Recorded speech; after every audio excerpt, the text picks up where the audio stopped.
For starters, I'd like to thank the Malibu Foundation and particularly its founders, Evelyn Weber and Trevor Nielsen, who are here today. The board, their board, the Malibu Foundation board, and their staff for making this forum possible. The foundation, for those of you who don't know, the foundation was formed right after the Woolsey fire. It was their response to the Woolsey fire and dug in like few other organizations could to help people in this community recover from that horrible fire. They continue that to this day. The Malibu Foundation is committed to the long-term rebuilding of areas affected by the Woolsey fire with the goal of ensuring a climate resilient, sustainable community. I'd also like to thank the board. Thank you, Evelyn and Trevor. Would you like to say anything? Say hello to all the, here, we've got to unmute you. Hi, everyone, and just wanted to say thank you to, all the candidates for doing a very topical discussion, and given climate resiliency and climate adaptation is very important to us. We very much look forward to hearing everyone's answers. Thank you. I'd also like to thank my own board, my own members and board of the Malibu Democratic Club. Without their, several members are here today, but they said they did not need to be specifically acknowledged. But without their support and hard work throughout the year, doing events like this wouldn't be possible.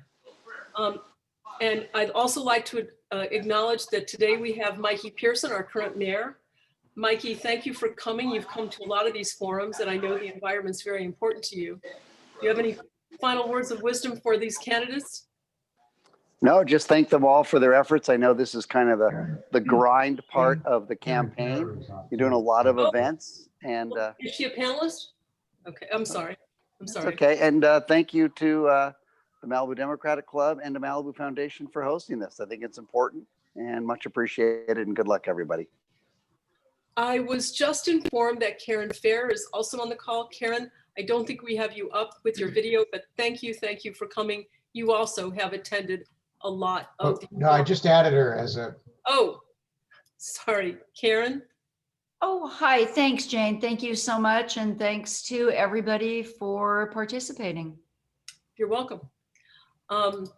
Last but not least, before we get started, I'd like to thank our production team. Bill Swartout. Bill, do you want to do your video? Bill Swartout, one of our board members.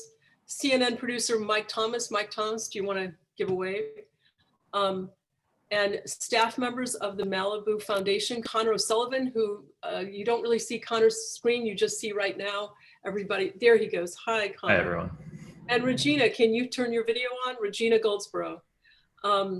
We owe them all a great deal of thanks. They put in time not only today, but before that, to make sure that everything goes smoothly for us. And now you also know who to blame if it doesn't. So no, they've been great. It's been a delightful crew to work with. And thank you so much. Thank you, Jane. And last but not least, thank you candidates for all coming. You've all been great about showing up. And also thank you for everybody who's attending today. And in particular, thank you to all of you who submitted questions. I've read them all and incorporated many of them into our discussion. For those of you who signed up and submitted questions this morning, I did see them. Unfortunately, we already have so many questions that it's not going to be possible to get to those. However, if you have a question that doesn't get answered today, you can submit those questions directly to the candidates. There's 3 ways of finding out how to do that.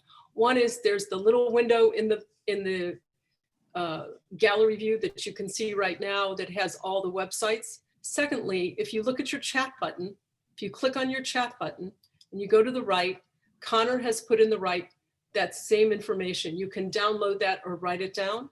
And the third place you can find it, always, it'll just be up there, is if you go to the Malibu Democratic Club website, that's malibudemocraticclub.org, or just Google it. There's a page on our city council races, and under that menu, you'll see the addresses. And now for a few technical announcements. This forum is being recorded, and it is also being live streamed on Facebook. For those who can't see it today, they'll be able to watch it on the recording. And for those of you at home who are attending, don't worry, only the panelists will show on the recording. If you're relaxing at home on the sofa, don't worry, the recording won't get that. This is a Zoom webinar, so you'll be able to see and hear the candidates, myself, and see the timer. However, your picture won't show on the screen and your audio will be muted. So you can watch from the comfort of your home. It won't matter if your phone is ringing, the kids are screaming, or the dog is barking. You'll be seeing this in gallery view. The person who's talking will have a little yellow box around them. Excuse me 1 minute, I've got someone who, you need something. Yeah? Okay, there. Now for the chat button. For those of you, both attendees and panelists, if you see your chat button at the bottom of your screen, you can submit questions during the webinar, and we will keep track of them. To the extent we can ask them, we will. If not, again, you can ask them, the candidates, afterwards. Also, for attendees or panelists, if you have technical difficulty, send an email to our panelists. Our tech team is watching those. If they can help you, they will. If you get cut off, you can log back on without any problem. Last but not least, the timer. Connor O'Sullivan is our timer. And Connor, if you want to show the timer in your window, candidates and attendees, that's how you'll be seeing the time. And when time has run out, Connor will just simply say time's up. For the format, I'll run through it quickly. We've already been through it with the candidates. There'll be 1.5 minute opening statements. Then we'll have a series of question and answers with the time for each answer. The allowed amount of time for each answer will be announced in advance of each question. And that will, as you'll see, there's been so many questions that we'll be lucky to get through most of them today. Last but not least, I want to make clear that none of the questions are intended as criticism of our current city council members. These are simply questions that the community has and should be discussed during election season. Now, for opening statements. Paul, we're going to do that in alphabetical order, rotating alphabetical order. Paul, I think you're up first. You need to unmute yourself, Paul. Yeah. A little trick to let me start twice, you know, it's a pro trick. Basically, I want to thank the Malibu Democratic Club and the Malibu Foundation for hosting this forum today. And I'm going to jump right into what attracted me to Malibu in the first place. Right after college, I went to school at UCSB, which was beautiful, lots of space around. First job out of college was in downtown LA, and I was living in what's now Koreatown. And it took about 1.5 years before I figured out that there was no way I was going to survive in an area that congested with the air the way it was then. And I was fortunate enough to have friends in Malibu who said, you should come out to Malibu and, you know, because you'll be able to live. And I have never regretted making the move. Malibu has lots of space around it, which is wonderful. The air, we get to breathe the air before Los Angeles, which is also wonderful. And I can't imagine wanting to live anywhere else. After 42 years, I'm still happy to be here. And I want everybody who lives in Malibu to be happy to be here. So let's try and keep Malibu livable. Thank you. Thank you, Paul. Andy, I think you're up next. Okay, yes, I grew up here in Malibu. I've been in the ocean my entire 57 years, and the environment is beyond important to me. I first ran in 2012 to help stop the Lagoon project that was then Mayor Seibert, along with Santa Monica Bay Restoration Commission and Heal the Bay Surfrider Foundation State Parks, were all going to destroy that ecosystem that I knew so well as my backyard growing up. We were being blamed for the pollution in the lagoon when we all knew it was Tapia discharges coming down. No mayor of Malibu has ever gone after Tapia. I plan on doing that. The lagoon was the starting point for the sewer project. I ran again in 2014 to fight that sewer. Seibert again with the help of Santa Monica Bay Restoration Foundation and his longtime friend, Catherine Tyrell, who was the chair of it, were instrumental along with Heal the Bay and Surfrider Foundation, enforcing that upon us. Tyrell was also appointed to be the technical advisory committee for the wastewater project in Malibu. She helped get the no bid contract for RMC Water, where she then was rewarded a senior vice president position. The reason we became a city was to fight sewers. And we had mayors Seibert, Lamont, Rosenthal, House, quite a few others, all helping push that through. You'll find all their names on Doug Stewart's endorsements. By the way, the sewer plant across the street from Webster was chosen because A, it was Bay Company's property, but also there's a tube that goes right to Colony Beach. So when that spills, that's where it will go. We have a problem where our environmentalists are not doing the right thing for the city.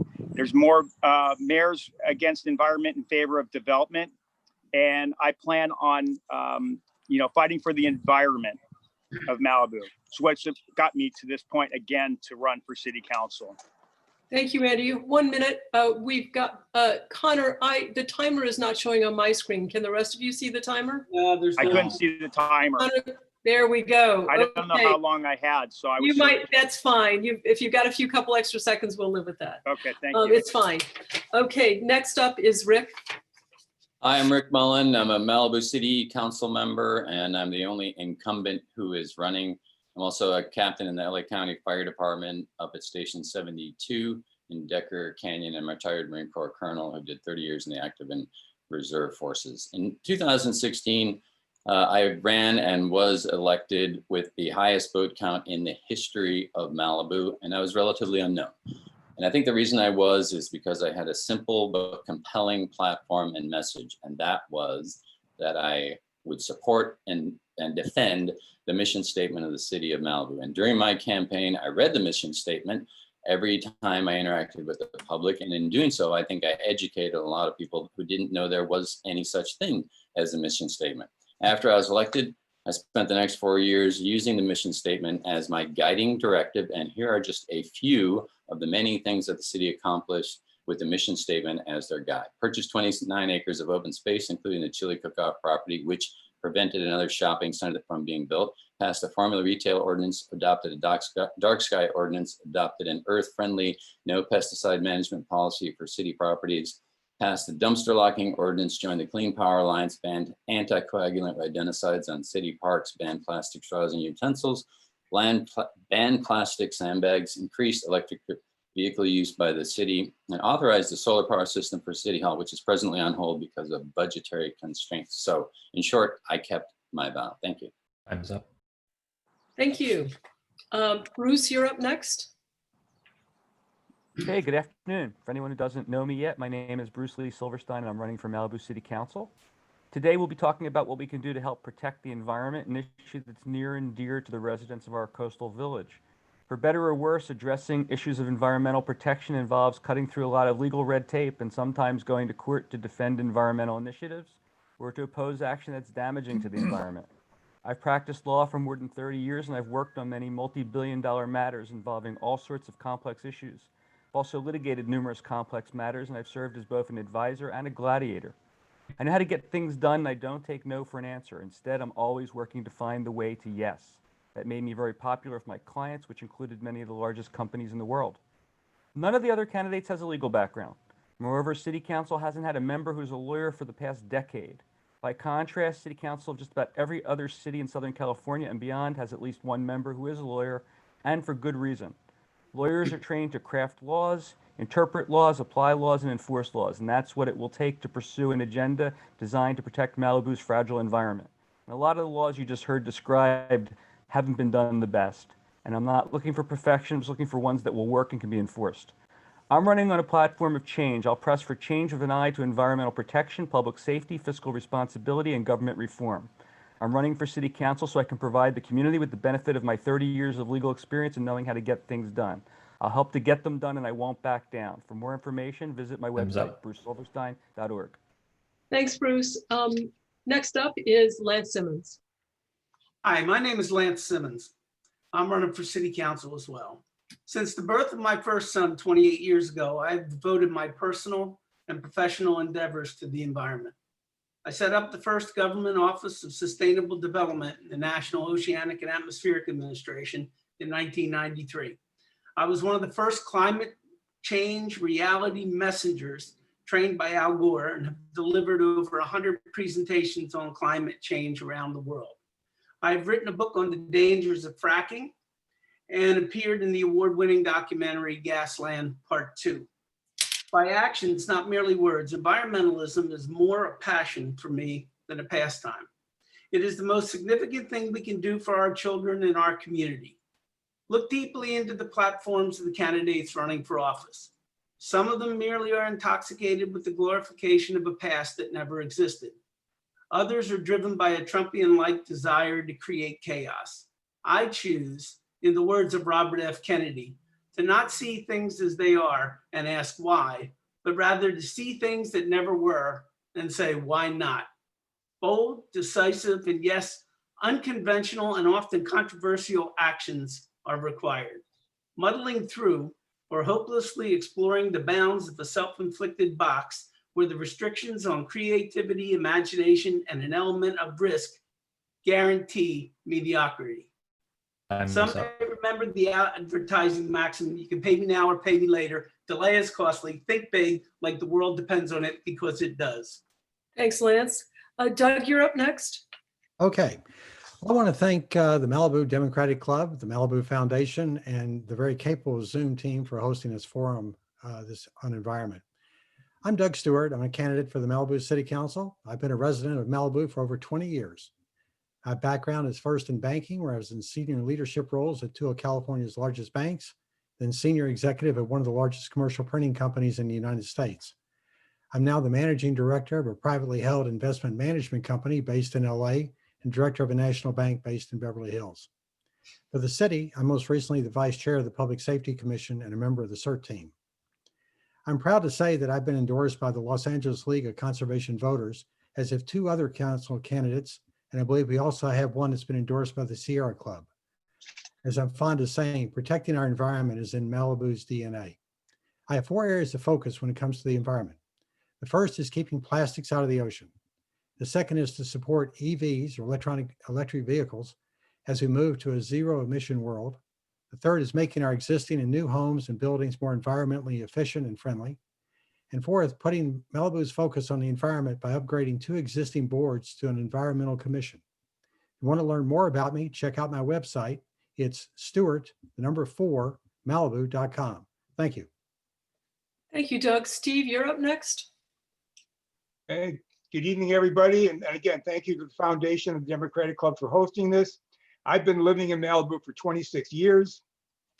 And it was right after I moved here. It's probably like 2 months. I was sitting in my yard having a beer, and I got a call from a guy named Ozzie Silma. And Ozzie says, "Do you have any idea what's going on in Malibu?" And I said, "I just got here, don't know nothing." Well, he says, "You got to find out." So he got me involved. At that point in time, there was a civic center development plan that was underway. They were going to put 1 million+ square feet in the civic center. So we sat through those meetings. That didn't go anywhere. But the process is, once you get in, you can't get out. So from there was the Malibu Bay Company development agreement, where they were going to build 185,000 square feet on Legacy Park. I led the charge to stop that. Instead, we raised $500,000 to buy that land. I helped design Trancas Park. I've been on the team that built the Dark Sky Ordinance. On the Planning Commission, I've tried to make decisions that erred on the side of the general plan, the mission statement that says protect the environment. And my wife has made sort of the conservation of the environment a family affair since she started Coasting Canyon Wildlife, which is a volunteer wildlife rehabilitation organization. I've done a lot. I've got a lot more to go. And I hope if you get me elected to the city council, I'll have a chance to continue that process. Thank you. Thank you, Steve. And Mark, Mark Whitten, it's now your turn. Thank you, Jane, and thank you to the Malibu Foundation for sponsoring this event. My environmental activism started in Malibu in 1979. Malibu wouldn't become a city for another 12 years. In '79, myself and some other like-minded students formed a club that focused on community service projects. There may or may not have been some beer involved, I can't remember. Anyway, one of the projects we did was to remove graffiti from the rocks in Malibu Canyon. And the project was so well received by the community that we did another one soon after. Another fun fact is that Jefferson Wagner was one of our advisors all the way back in '79. In 2008, I became Jefferson's appointee to the Parks and Rec Commission.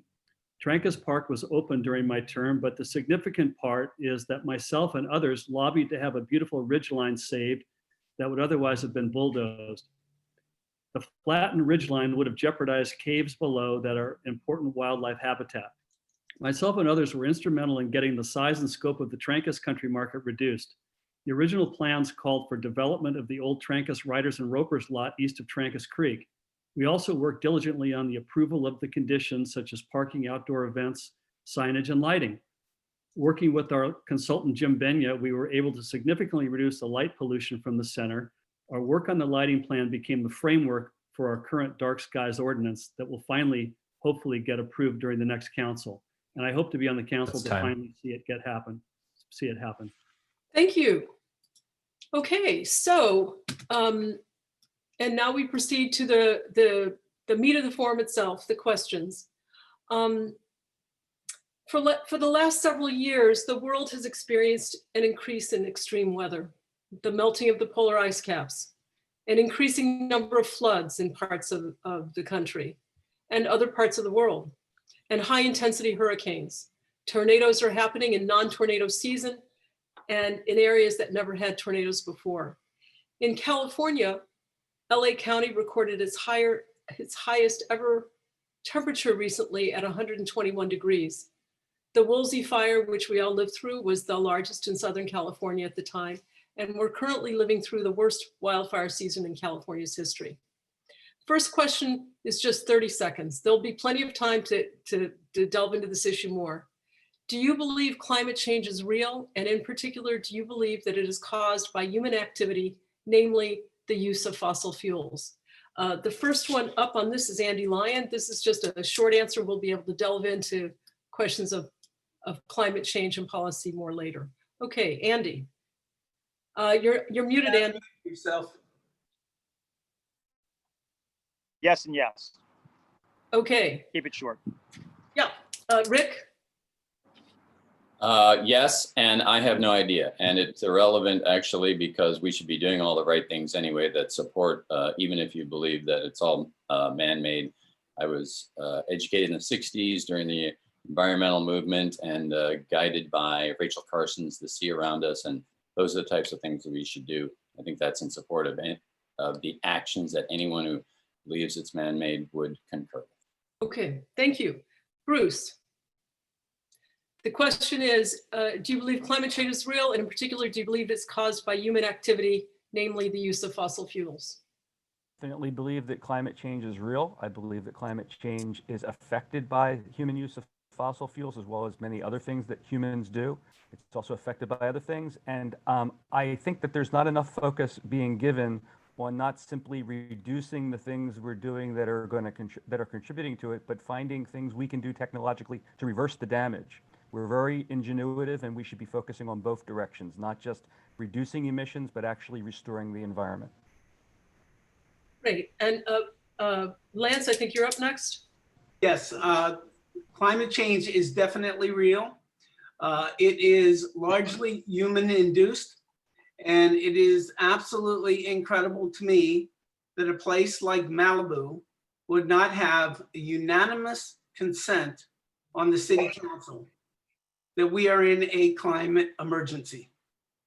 And if I'm elected to the city council, I will do everything I can to declare an emergency and act accordingly. Okay, great. Doug, you're up next. Yes, as far as being climate change, yeah, it fits the definition of everything that was forecasted for it, so it's real. As far as the cause goes, there's probably multiple causes, but you gotta believe that fossil fuels have a big impact on it, so we need to take care of those. Is it human cause? You know, there's probably a lot of things that cause it, but we can control some things, and we need to control those. Thanks, Doug. Steve? Yes, I believe climate change is real. I believe that the fossil fuel use is a major contributor to that. There are probably other things that we've got to take a look at. And I just want to go back to Mark Wetton. The dark sky ordinance has been approved by the city council. We're just waiting to get it implemented. Thank you. Right. Okay, thank you, Steve. Mark, you're next. Okay, yes, I believe climate change is real. I believe we're in a climate emergency. I think fossil fuels are definitely a part of it. I think there are other causes as well. If you haven't seen the documentary on Netflix called Kiss the Ground, I encourage you to do that. It has to do with soil management, which would go a long way to helping us restore our climate. Thank you. Thank you, Mark. And Paul, you're last up on this? Hey, guess what? It's unanimous. We believe that climate change is real. I think most of us have seen Kiss the Ground by now, and I was most excited about the fact that they want to change the farming methods, which they think will result in great increases in the amount of carbon that's sequestered. So that is something we can do. And obviously we're in charge of farming and we are burning fossil fuels. So let's do things to slow this down. And if we can, and try to get other countries to join us. Okay, thank you, Paul. I'll make a quick announcement as we have a couple minutes. There was talk yesterday at the forum about using some of the 3 lots, at least for the time being, for farming. I think the Malibu Foundation has said they're willing to fund it if it's done for organic, sustainable farming. I'm just sort of making that announcement to everybody, not a question. For the next question, you each will have up to 2 minutes to answer this one. Last October, the Malibu City Council voted to declare a climate emergency. What was the significance of that? Is it just symbolic? Or does it mean that the city would be doing some things differently? Following that vote, the city cut the sustainability plans. My understanding is it was due to budget concerns. Do you consider, some of you already answered this, but do you consider climate change also a climate emergency? That means some people, the reason it started being called a climate emergency was because of the amount of time it takes to affect that change and how much time is left before it's disastrous. So do you consider climate change a climate emergency? What will you do as a city council member to address climate change? Would you support a comprehensive climate change policy for Malibu? And if so, what would that involve? I'll repeat that one more time. Do you consider climate change an emergency? What will you do as a city council member to address climate change? And would you support a comprehensive climate change policy for Malibu? You've each got up to 2 minutes if you need it. This one will start with Rick Mullen. Well, I think that actions speak louder than words. And since I was the dissenting vote on the declaration of a climate emergency, then let me address why I was a dissenting vote. I was a dissenting vote for the same reason that I did not want to declare Malibu a sanctuary city, which actually is just a declaration because it doesn't change anything about the way we do law enforcement. We don't deport people. We don't do anything else. It's using the worldwide name recognition of our town to make what I felt was more of a political statement than an action statement. So what kind of actions do we do? I was the one who signed the straw ban, although it was initiated by Skylar Peak. And that generated probably the most interviews that I did when I was the mayor from all over the world. I did interviews with people from Japan, people from Korea, people on the telephone from more places than you can shake a stick at. And that's a great example of us taking the lead and setting the example by our actions rather than making a declaration about something. So whether it's sanctuary city or declaring a global climate emergency or declaring us a pro-life town or declaring a nuclear-free zone, I like to get away from those, using the worldwide name recognition of Malibu to say things. I prefer to do things and to set the example by our actions. And you can see from all those accomplishments that I listed previously, we have done a lot of action. We have a lot of things to be proud of. And as evidenced by all the interviews that I did based on the straw ban from all over the world, I think that people take note when we take action.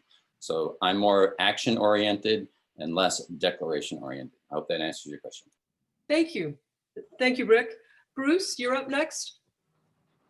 Okay, so as many of our national and world leaders have been saying, climate change is an existential threat to humanity. It is an emergency. Malibu's ceremonial government went through the dog and pony show of issuing a ceremonial decree that we're in a climate emergency, and then did little or nothing to deal with that acknowledged emergency, just as they did little or nothing to deal with many of Malibu's other pressing problems, such as crime, homelessness, and dangers of PCH. It was a PR stunt. At a bare minimum, we need to create an environmental commission comprised of the brightest and best of Malibu has to offer, including representatives of the Malibu Foundation, who previously volunteered their assistance, both financial and intellectual, but were rebuffed by the city manager without the input from city council. Additionally, we need to offer up our iconic location as a laboratory for national and international initiatives and innovation designed to affect change. We need to invite the best and the brightest from all over the planet to work with us to help show the world how things can, should, and must be done.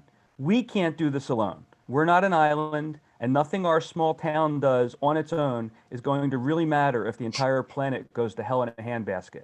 We can do things to continue to keep Malibu the way Malibu is. We can work on limiting expansion. We can work on continuing to keep this a rural community. But as far as climate change is concerned, anyone who says Malibu as Malibu can do something to help stem or prevent or reverse climate change is just selling you the Brooklyn Bridge. We need to work with the people who can do it.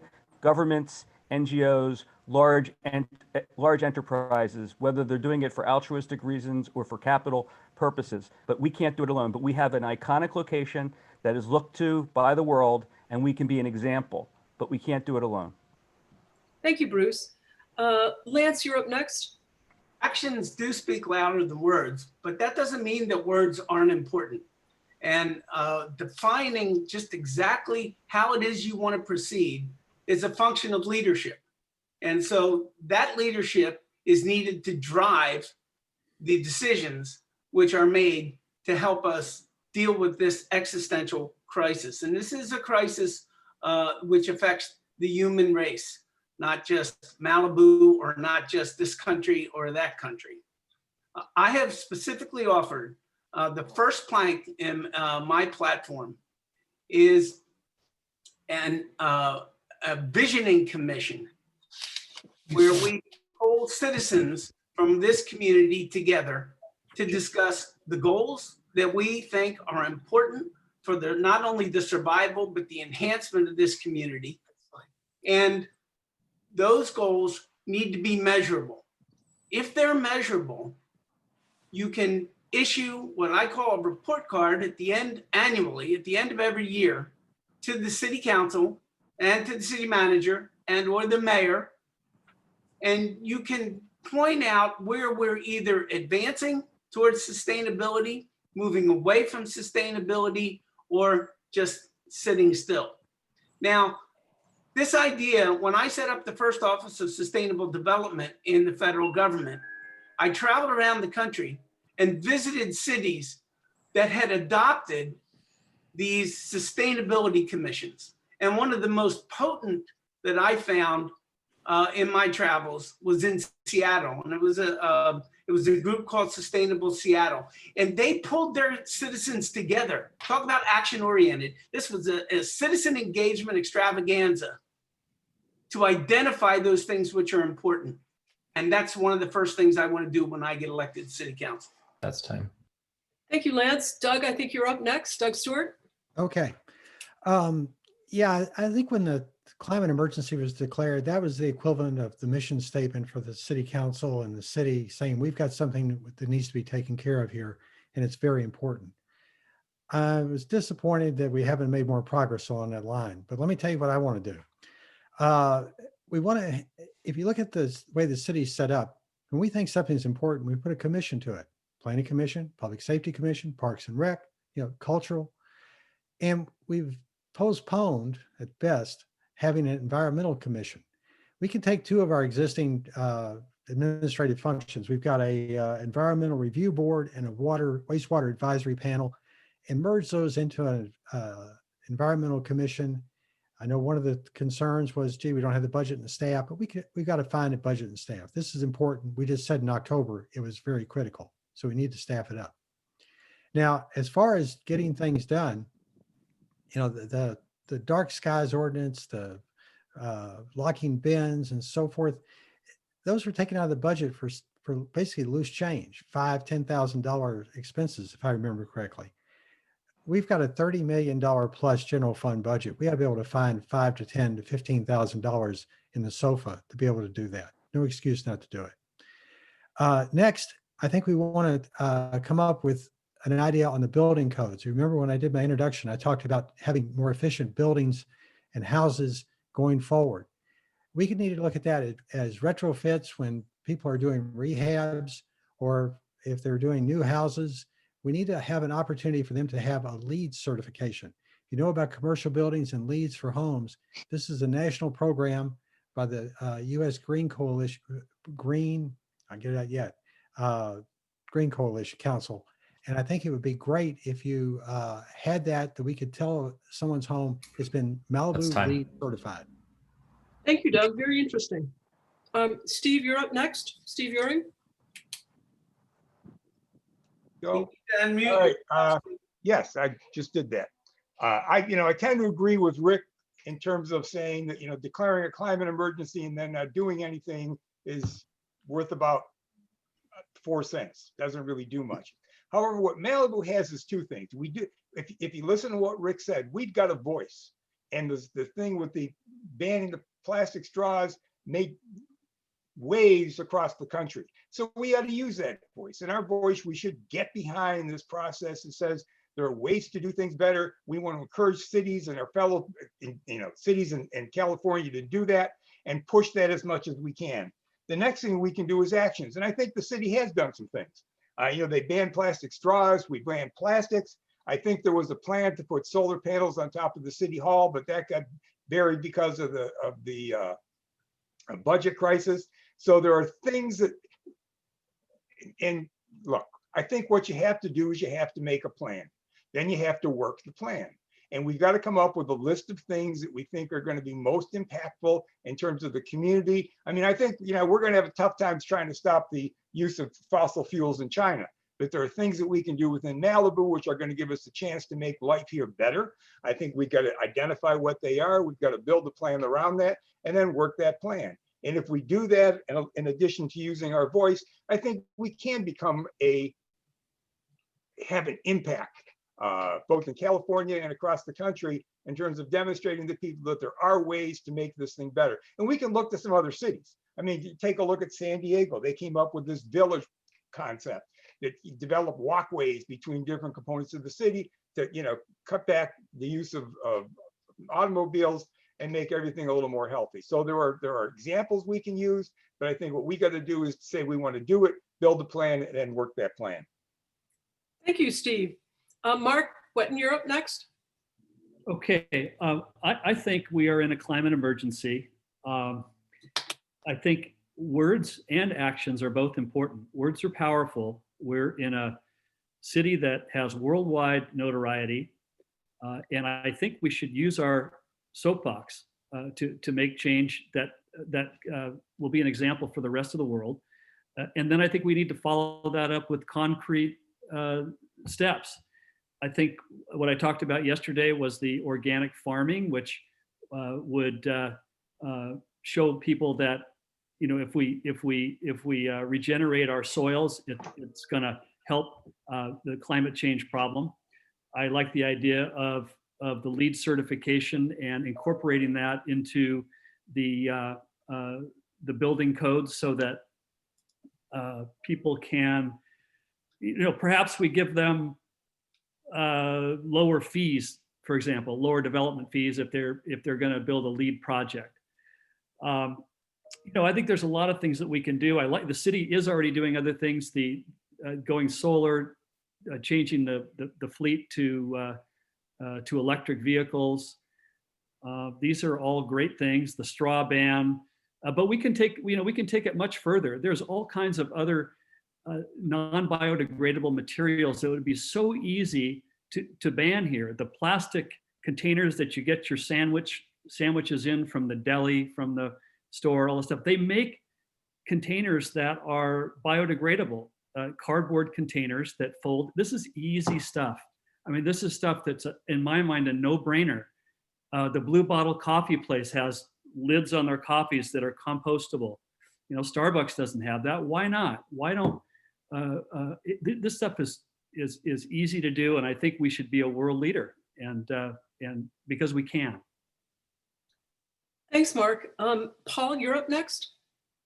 Hi, I believe that whether or not we're in a climate emergency, what we should be doing is actions. I think Rick Mullen is exactly right. We make a much bigger impression on the world and other cities if we actually do something instead of stand up and pronounce something. It makes it very easy for people to denounce us as limousine liberals who say something nice and climb onto their jet and fly off to wherever the hell it is. So what I would think would be a really great idea, and we could do it right in here in California, the Kiss the Land book talks about changing land usage policies for agriculture. And we have the Great Central Valley, not that far away, with lots of farmers who would be very motivated to change the way they're farming if they got some subsidies to get them over the hump of changing. And I think we could put our money where our mouth is that way and have a much bigger impact by anything that we can do on the small amount of open land we have here. And that's where I think would be a very good idea to help. And it's the kind of thing that when people saw it being done, and according to the movie, it results in more financial success for the farmer as well. And if you demonstrate that kind of stuff, pretty soon all their neighbors are shifting over to that as well. And that's the kind of thing we could get that jump started. And that would be very impactful for, you know, I think a reasonable amount of money, because they're talking like $100 an acre. Ridiculous. And thank you. Thanks, Paul. Andy? Yeah, this issue of taking on the world, I like the idea of the actions. I've seen too many of these ceremonial things that have, whether it was, going against fracking while we're, at the same time pumping treated sewer water into the ground behind Malibu Road, or, against pipelines while we're laying sewer pipes and we don't enforce, like, say, everybody with gas powered, leaf blowers. They're gardeners or around town who's, you see that. It's like, I've got a Tesla, but I've also got a gardener that's, running a lawnmower and a gas driven thing. And, it's just, it's sort of hypocritical in that.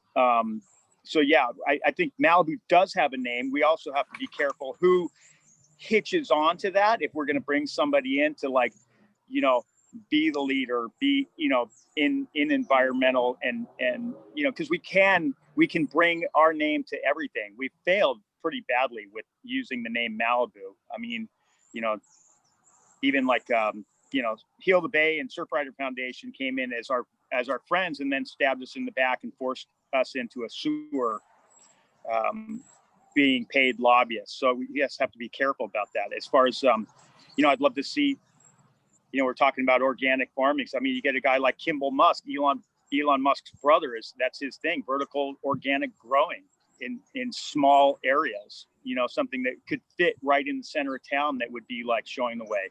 I just think that Malibu has to start from the ground up. Some of you are saying, oh, it all resonates down. It resonates down. Like, we have to go to, but really it resonates up. You got to look at, like, cleaning. How can we tell people what to do when the side of our road is disgusting and dirty and trash? Okay, thanks, Andy. Picking up on what you all have been talking about, the next question you'll have 1 minute to answer.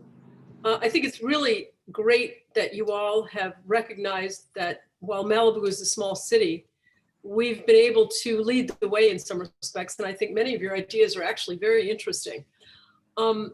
Another aspect of moving forward with making progress on climate change and other environmental issues is that it is important for the city to take action and be a leader in this regard.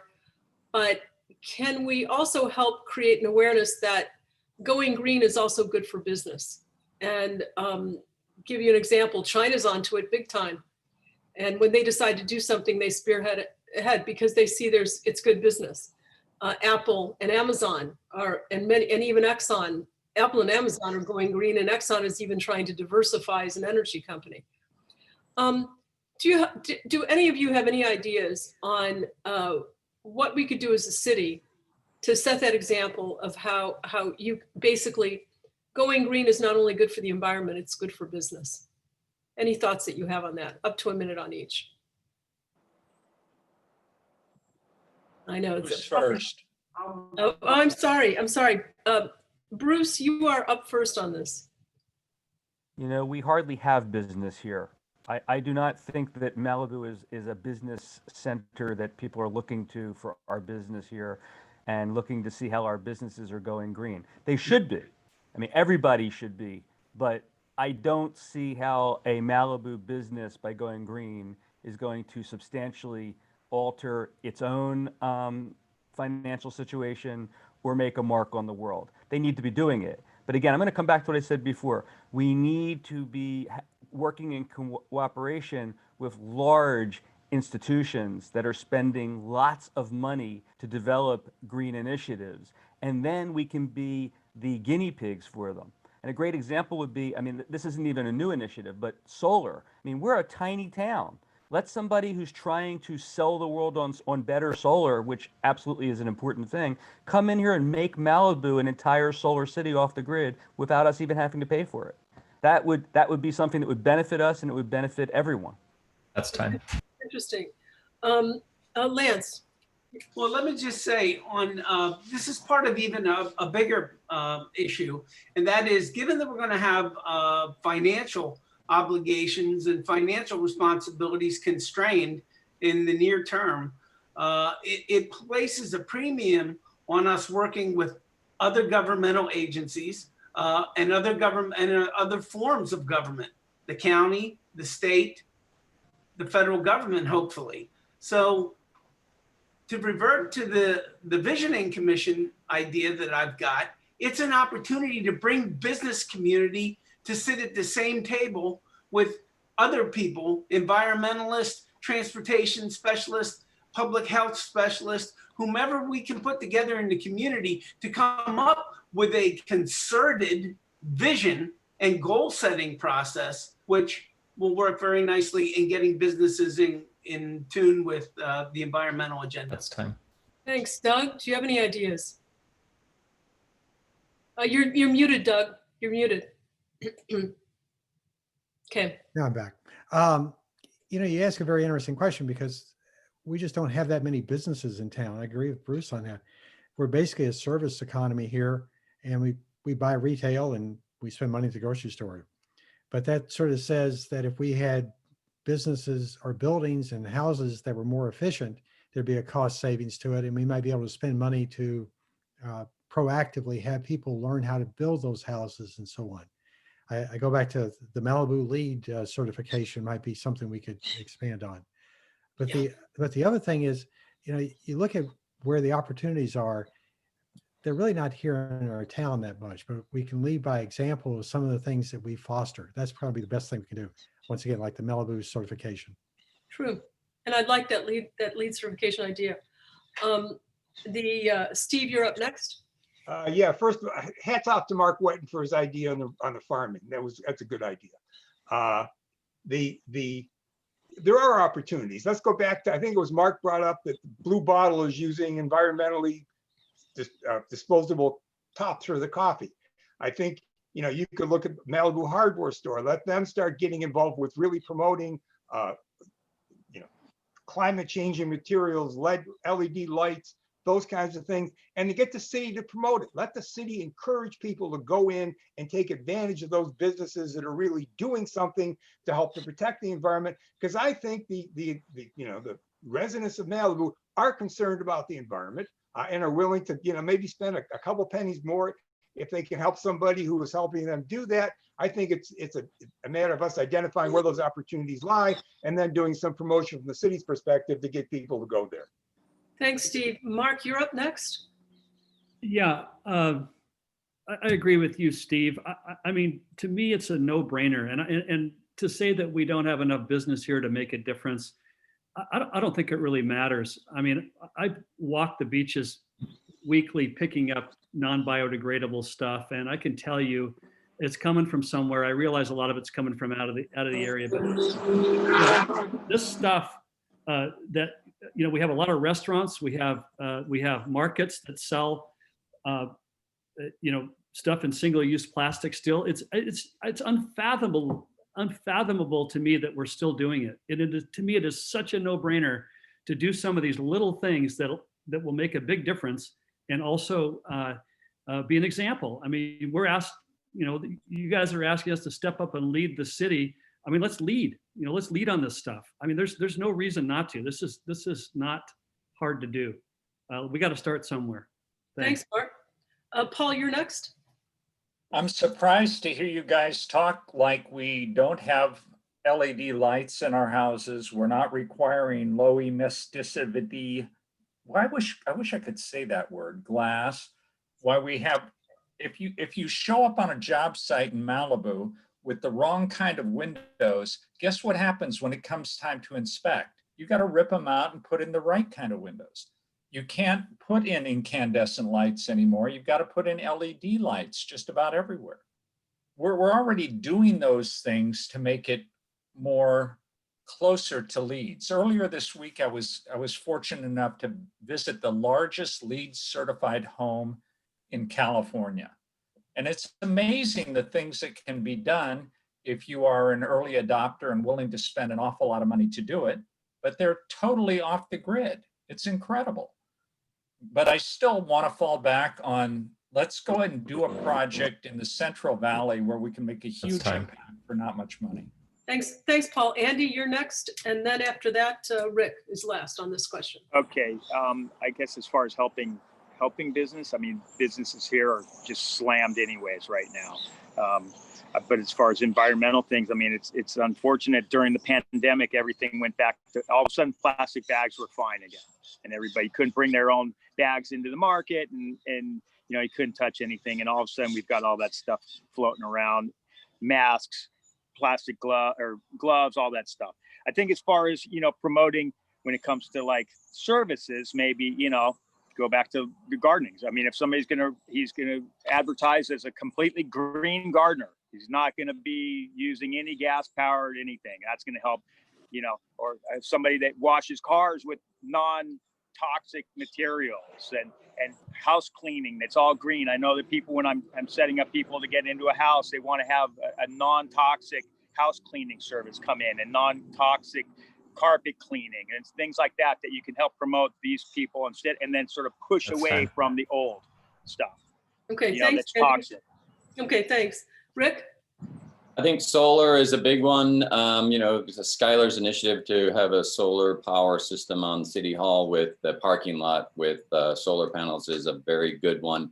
And the more we can encourage residences to do that, I think that's good. And we're going through a cultural change, you know, and all these little variables that we tweak are changing the way people do things. It takes time to make these changes. It's like when the cars were polluting in the 50s and the first emissions controls were contemplated. They were met with resistance by people. And now here it is, the air is cleaner than it was with probably 10 times as many cars. I want to get to something that Lance said about metrics on assessing how well we're doing on things. The Institute for Local Government does have sustainability metrics for greenhouse gas reductions, agency electrical savings, natural gas savings, et cetera. And Malibu's been a recipient of the Beacon Award for that from 2017, 18, and 19, and probably this year, but they didn't have the convention, so we haven't received it yet. Thanks, Rick. Moving on, at the Journalist Forum yesterday, I was surprised to hear that many of you supported taking one of the 3 lots of land that Malibu acquired and turning at least one of them into a parking lot.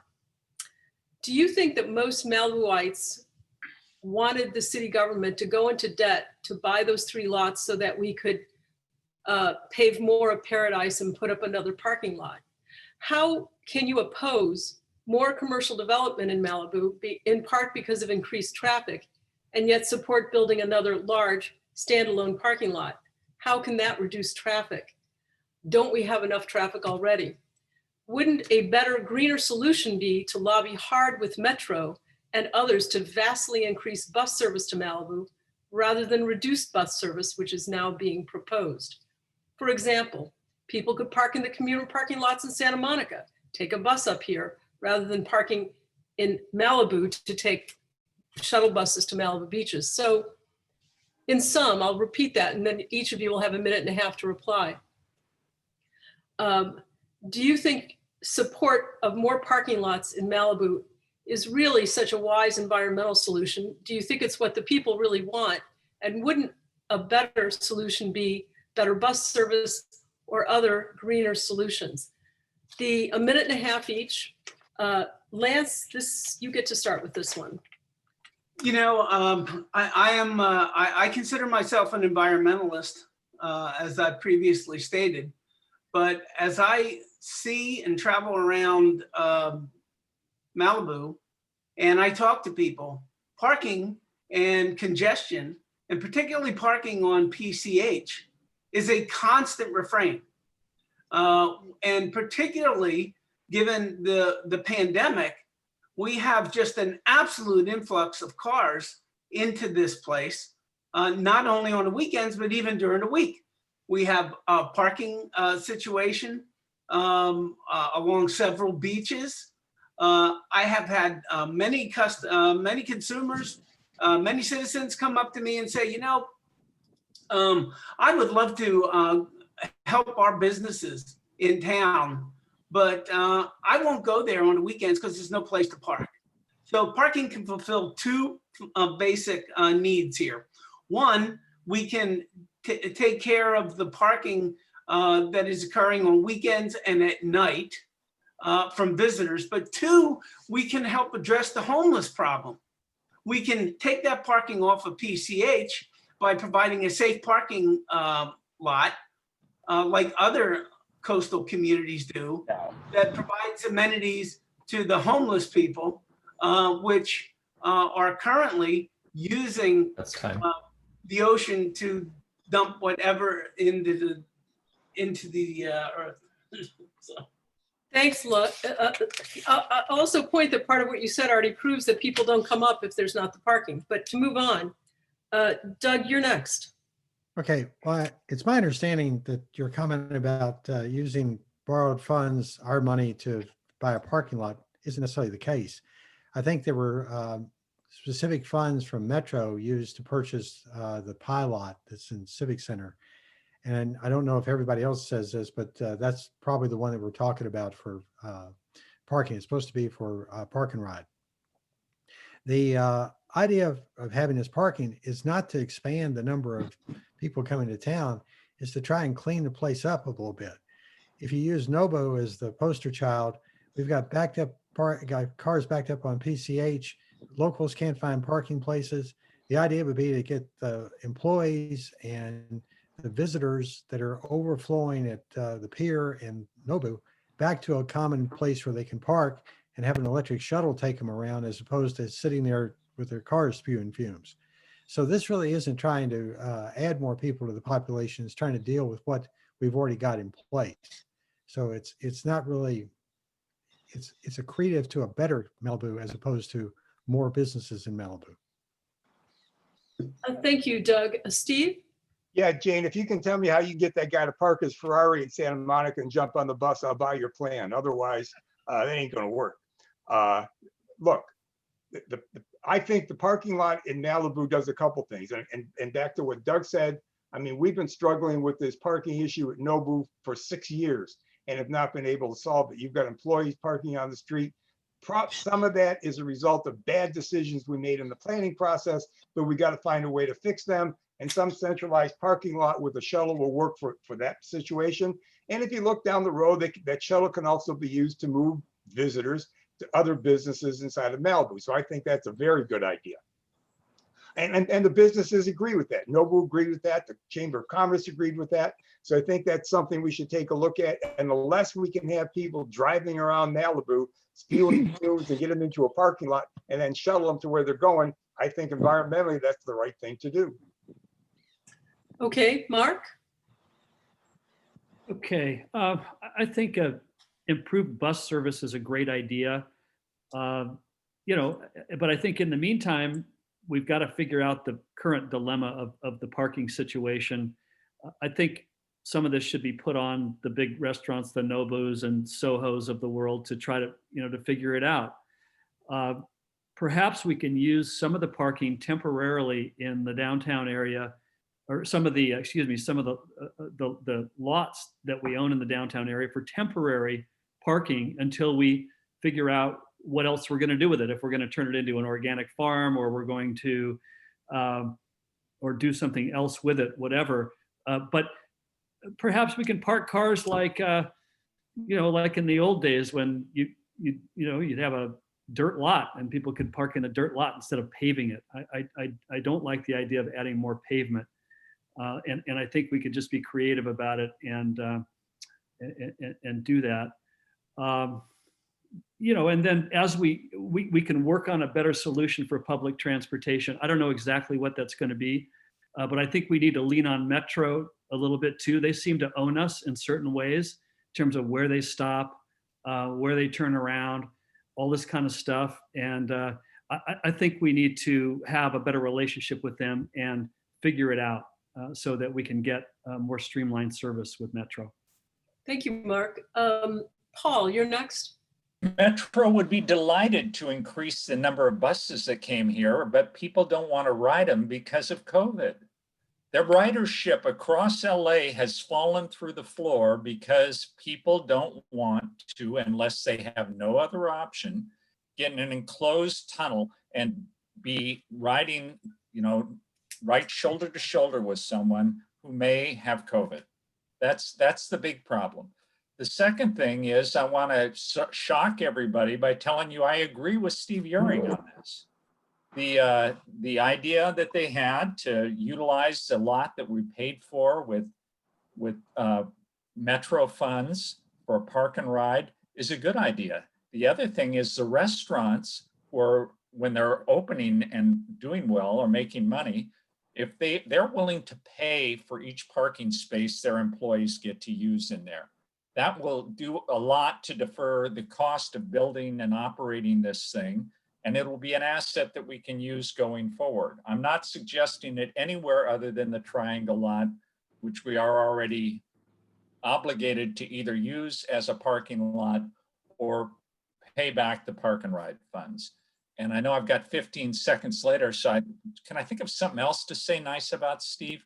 Well, let's just stop right there and say, yeah, I think we need parking. And I think that it will be wonderful for the people who live on Carbon Beach who complain about not having a place to park. Okay. Andy, you're up next. I was not in favor of the Triangle lot being a parking lot, or the 1 acre up on Heathercliff, both of those being used, purchased with the county money. We need to get those back into our own control. I don't like the fact that they could say, you know, well, that's park and ride during the day and other uses at night. If that's going to be, you know, safe parking right on PCH, right in the heart of center of town, I don't see that as the right use for it.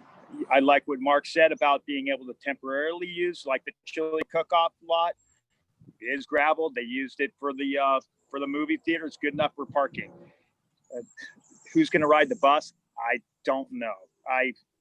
That's, you know, a central trolley would be a great thing. I don't think that going into Santa Monica, I used to do it when I was a kid, didn't have a car. I wouldn't put my kid on a car on the bus anymore going into town.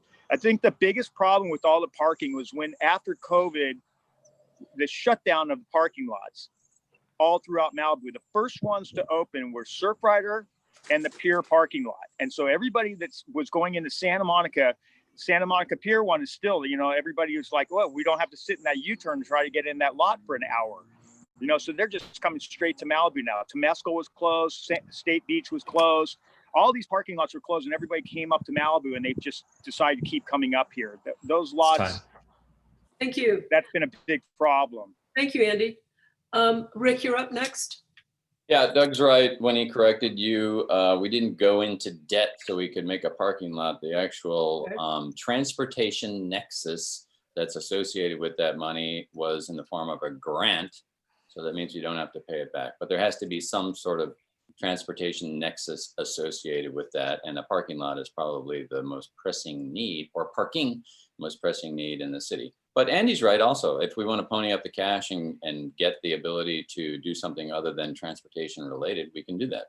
You know, we're in a bit of a financial crisis, but I'm all for local control of everything. But I do think that we can't wave the magic wand and make this town, you know, this 10 million people who live in Los Angeles County who come out here all the time in cars go away. You know, unfortunately, even Lance agrees that we've got a parking issue, you know, and as much as we don't like the idea of making a parking lot, because there's a tendency to think, well, if we build it, they will come, and they keep coming and they keep coming. And Andy made a great point about that. When the beaches were closed in Santa Monica, everybody just came up here, and now that I think they dig it, and they're probably going to keep coming here, even though the beaches in Santa Monica are open. So we have to wrestle with this parking issue, and it's a difficult one. So I think that the more we look at it, we just have to be realistic. Thanks, Rick. Bruce, you're up next.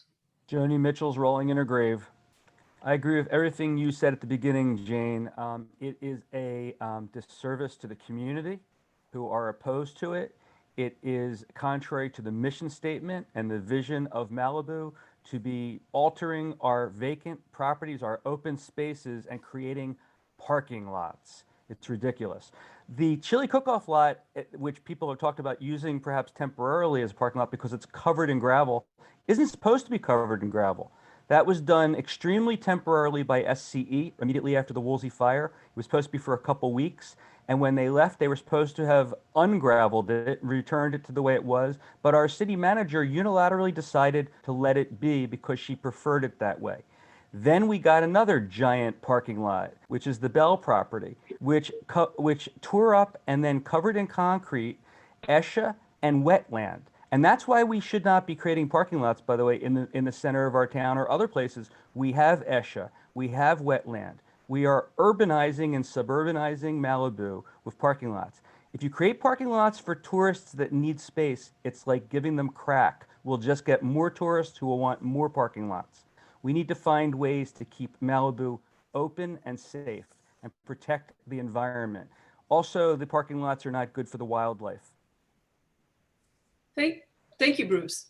I'm going to give each of you 30 more seconds on this and pointing out the following.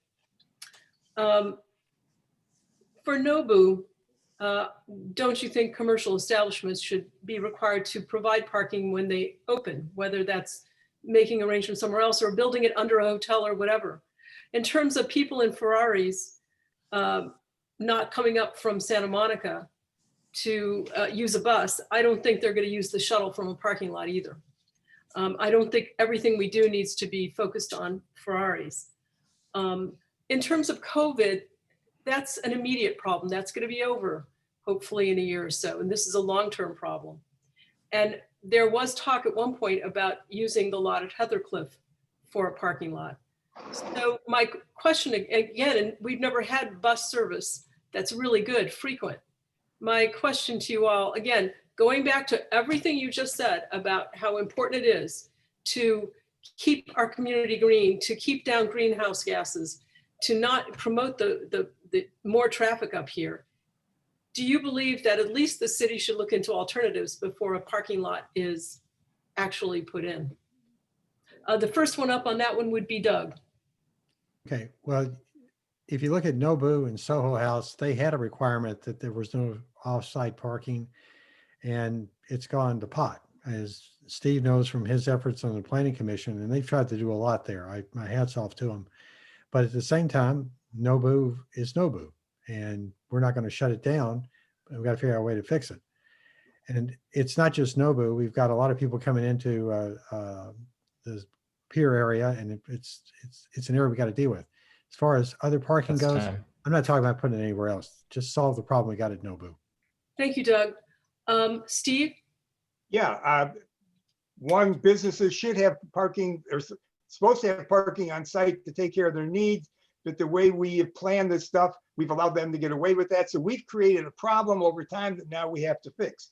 You talk about a shuttle. You're thinking of a shuttle, whatever version it is. I'm thinking of a Nobu shuttle that says I park in the parking lot. I get in a self-driving car with a little split of champagne in front, and I get a ride to Nobu, and I drop me off. The car comes back, and that's what a shuttle looks like. You got to think about different ways to do it. Thanks, Steve. Sorry, there's short on this, but we want to get on to other things as well. Mark. Okay, yeah, I think to piggyback on Steve's comment, I think we should insist that Nobu and Soho do this. They just keep dancing around the issue with smoke and mirrors, and this has been going on for a long time, and we really need to step up and do something about it. I also like Andy's idea. I mean, it's a little bit pie in the sky, but I mean, if we had a trolley that came from Santa Monica that was different than a bus, that maybe it was a higher price point or something that could shuttle people. It's a thought. Sorry. Yeah, Mark, the next one up is Paul. Well, I think that we have another problem that you're not considering. Part of our problem in Malibu is everybody wants to drive to Malibu from all over the county because we are the only beachfront city between Santa Barbara and the Mexican border that doesn't have parking meters. It's cheap to come out here and leave your car somewhere. That's what they come out thinking they're going to be able to do. We have to get parity with the other cities as far as what we charge to park on the street. We'll have more spaces. Okay, thanks. Andy, you're up next. Well, I tried to go to the beach today and to go surf in Malibu, and there was a giant RV right at the prime spot at the stairs at Malibu, taking up about 4 spots. And so this whole thing of no RVs, and this isn't like a homeless RV. This is somebody just being a pig. I went off on somebody the other day because they were in a 5th wheel at Malibu. They were taking up about 6 spots, and there was a swell running, and it was like, what are you doing? Why is it a space? Andy, I'm sorry. I can see I didn't quite allow enough time for this, but there's so much else to get to. Rick, go ahead. 30 seconds on the parking and really thinking it again in light of everything else you want to see the city achieve. So your question was, should the city examine other alternatives before they go ahead with making a parking lot? Okay. Right, that are more consistent with some of our green goals. Yes, absolutely. That's what we do. We consider alternatives for everything. And so the answer to your question is, yes, we should consider those. Thank you. Bruce. Again, Jane, I agree with everything you had said earlier. And Nobu is not, who cares if Nobu's Nobu? Nobu needs to provide parking for its employees and its guests, and they should be made to pay for it. They're big boys. They can afford it. And I agree with Andy, what Andy said before about we should find a way to buy out even the agreement that we have to create parking lots. And I address a lot of these things on my website at brucesilverstein.org. So go there and read them. I've dealt with a lot of things we're talking about. Thank you. Lance, you're the final word on this? Even though the pandemic has exacerbated the problem, this problem existed before the pandemic, and it will exist after the pandemic. Millions of people want to come to Malibu, and for good reason.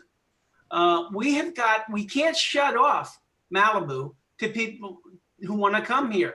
So we got to figure out a way to deal with the public safety issues, the environmental issues, the overparking issues, the inconvenience issues which already exist. We need to examine all alternatives. Thanks, Lance. For the next question, you'll have a minute to answer. I thought hard about asking this next question, but a lot of people of both political parties had this question. And especially for people concerned with the environment, in the end, I had to conclude that it's a fair question and a fair concern for people to want to know about a city council member they would vote for. We have a current president who thinks climate change is a hoax and supports offshore drilling, including offshore drilling in California. He thinks our fires in California are caused by bad forestry management, but doesn't seem to realize that a lot of forests that are burning in California are in federal lands. And his tendency is to relax EPA and fuel efficiency standards. Do you support the re-election of President Trump? And if so, to what degree do you agree or disagree with him on issues of environmental protection? I would remind everybody that everybody has their own right to vote and everybody's choice should be respected. First question on this goes to Steve Euring. You didn't think hard enough before you asked that question.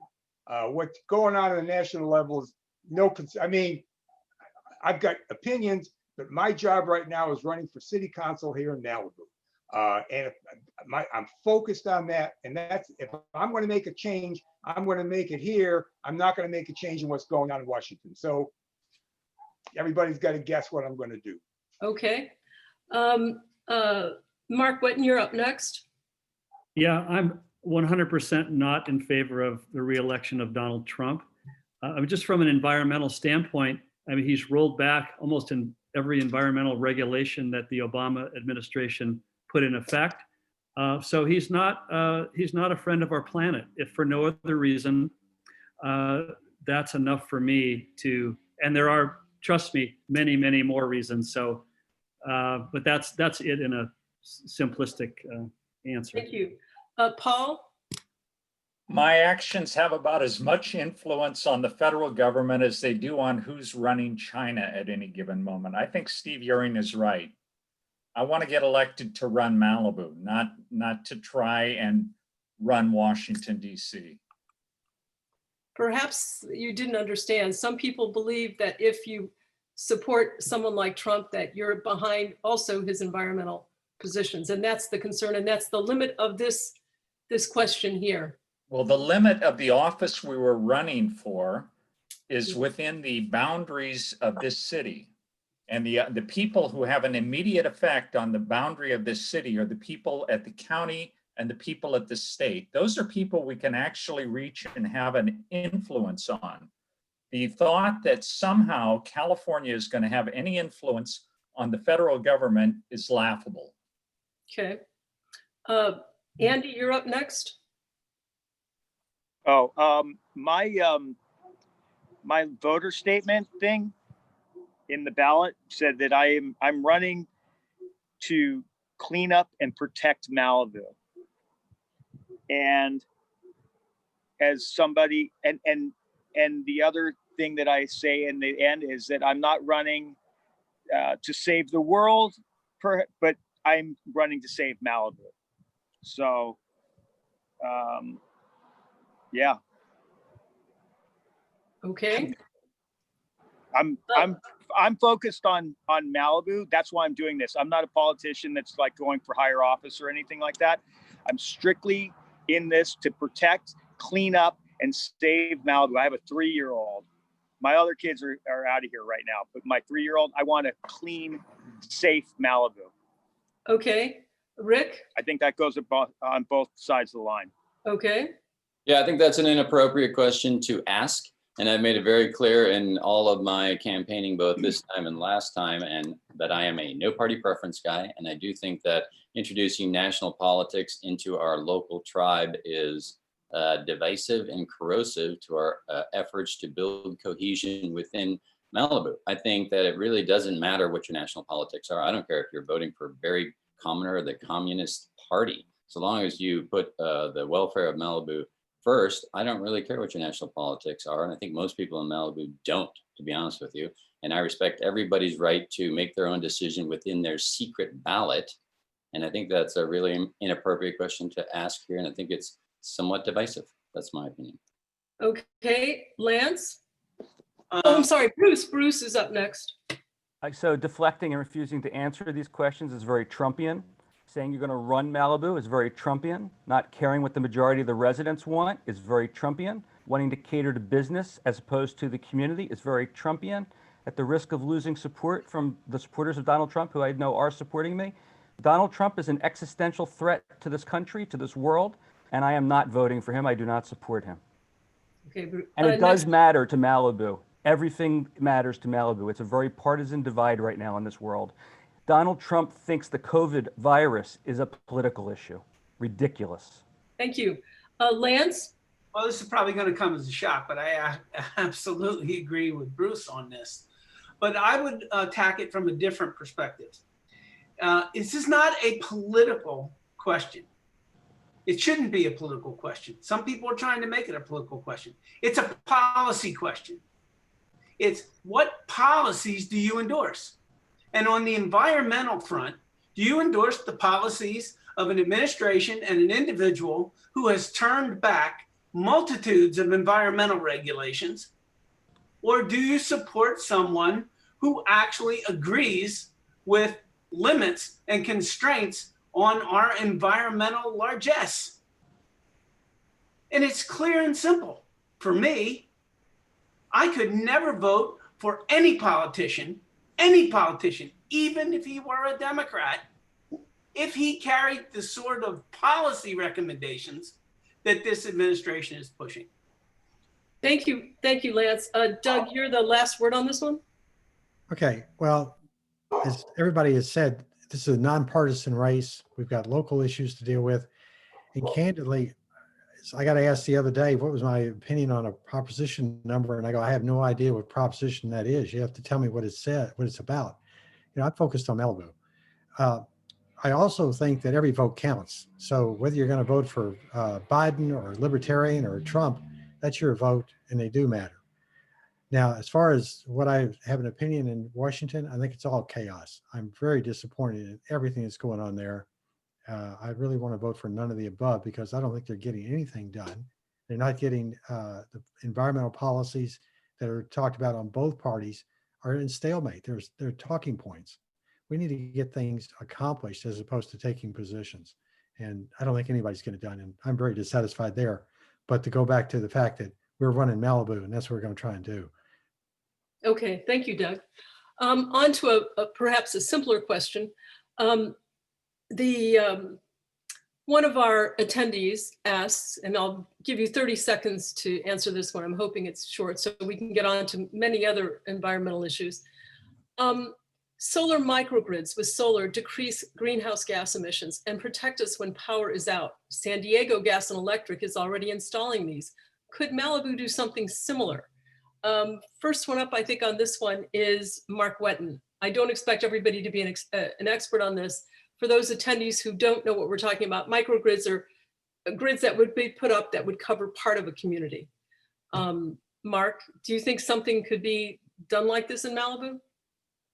You know, that's a good question. I mean, we're a narrow town, and it depends, I guess, on where you could put them, where they wouldn't be visible. I mean, if they detract from the beauty and everything, that's a concern. I'm all for solar power, and I'm in favor of our green energy deal with Edison.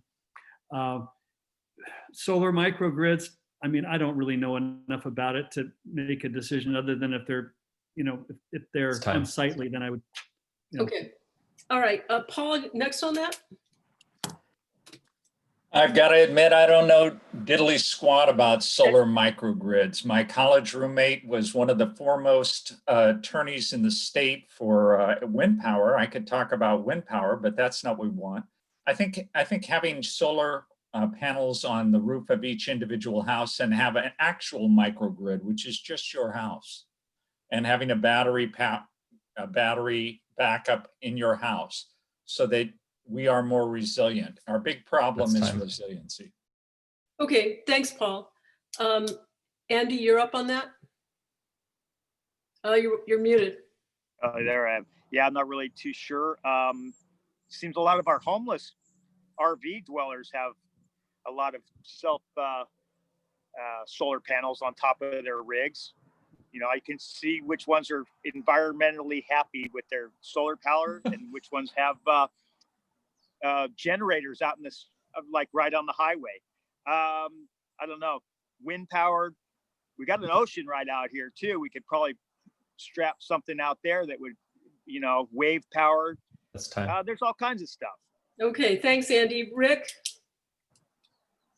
do you have any thoughts on that? Yeah, no, I think that's a great idea. It just gets back to what you said before. Should we examine all alternatives before we do something? Absolutely. We should always look at these things. If it looks like, if it's something that could make the town more resilient during one of these power outages, etc. But I kind of agree with what Paul said in terms of the more we can make the individual homes themselves resilient and their own little microgrid and energy efficient, et cetera, that's probably a good way to go. But I'm not against looking at it from a Malibu, total thing for Malibu. Thanks. Bruce, you're up next. Okay, like a lot of the others, I don't really know enough about it. But as I said earlier, I'd like to see Malibu form an environmental commission comprised of the best and the brightest Malibu has to offer. And the members of the commission can do the brainstorming needed to develop strategies for addressing environmental issues. And the city council can then work on ascertaining the level of community support, which is important, community support, and the hard work of implementing the initiatives through ordinances if necessary. But we need to learn more about it before we can make decisions. Thanks, Bruce. Lance, you're up next. I'm not even going to pretend to venture an opinion on this because I'm just not educated enough about the issue. However, just as a basic concept, I support anything that promotes greater use of solar energy. And if in fact this is an opportunity to derive more of our energy from the sun, then I would be seriously open to exploring it. Thanks, Lance. Steve Uring, you have the final word on this one. Yeah, I think that we should keep our eyes on everything. I'm a big fan of technology. Technology is changing every day. There's new ideas coming down, new ways to improve the quality of our life. And you know, the more we can keep our finger on what's going on and pick the ones that work best for us, I think the better community we're going to build for ourselves. Thanks. What happened to Doug Stewart? Did I not get to you, Doug, on this one? Yeah, passed over me, but I'll No, put him. I'm sorry. I'm sorry. By all means, I've done pretty good so far, but I don't know how I missed that one. So Doug, please. Paul didn't want to give me a pass. Now, my understanding of these solar microgrids is basically it's a solar panel system with a battery backup that's shared amongst multiple homes. And that's fine. It's like a little co-op. But, you know, if our homes are far apart, then you've got interconnect issues and you got site issues. I think we're probably just as well off with our homes having their own battery backup and their own solar panel. I think solar power is a great way to go. Ideally, you get a battery backup, you're off the grid.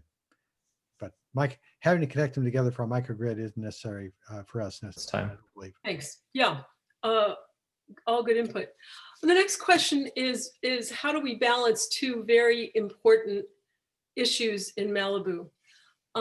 We all agree that we are experiencing a climate crisis and problems that we need to address.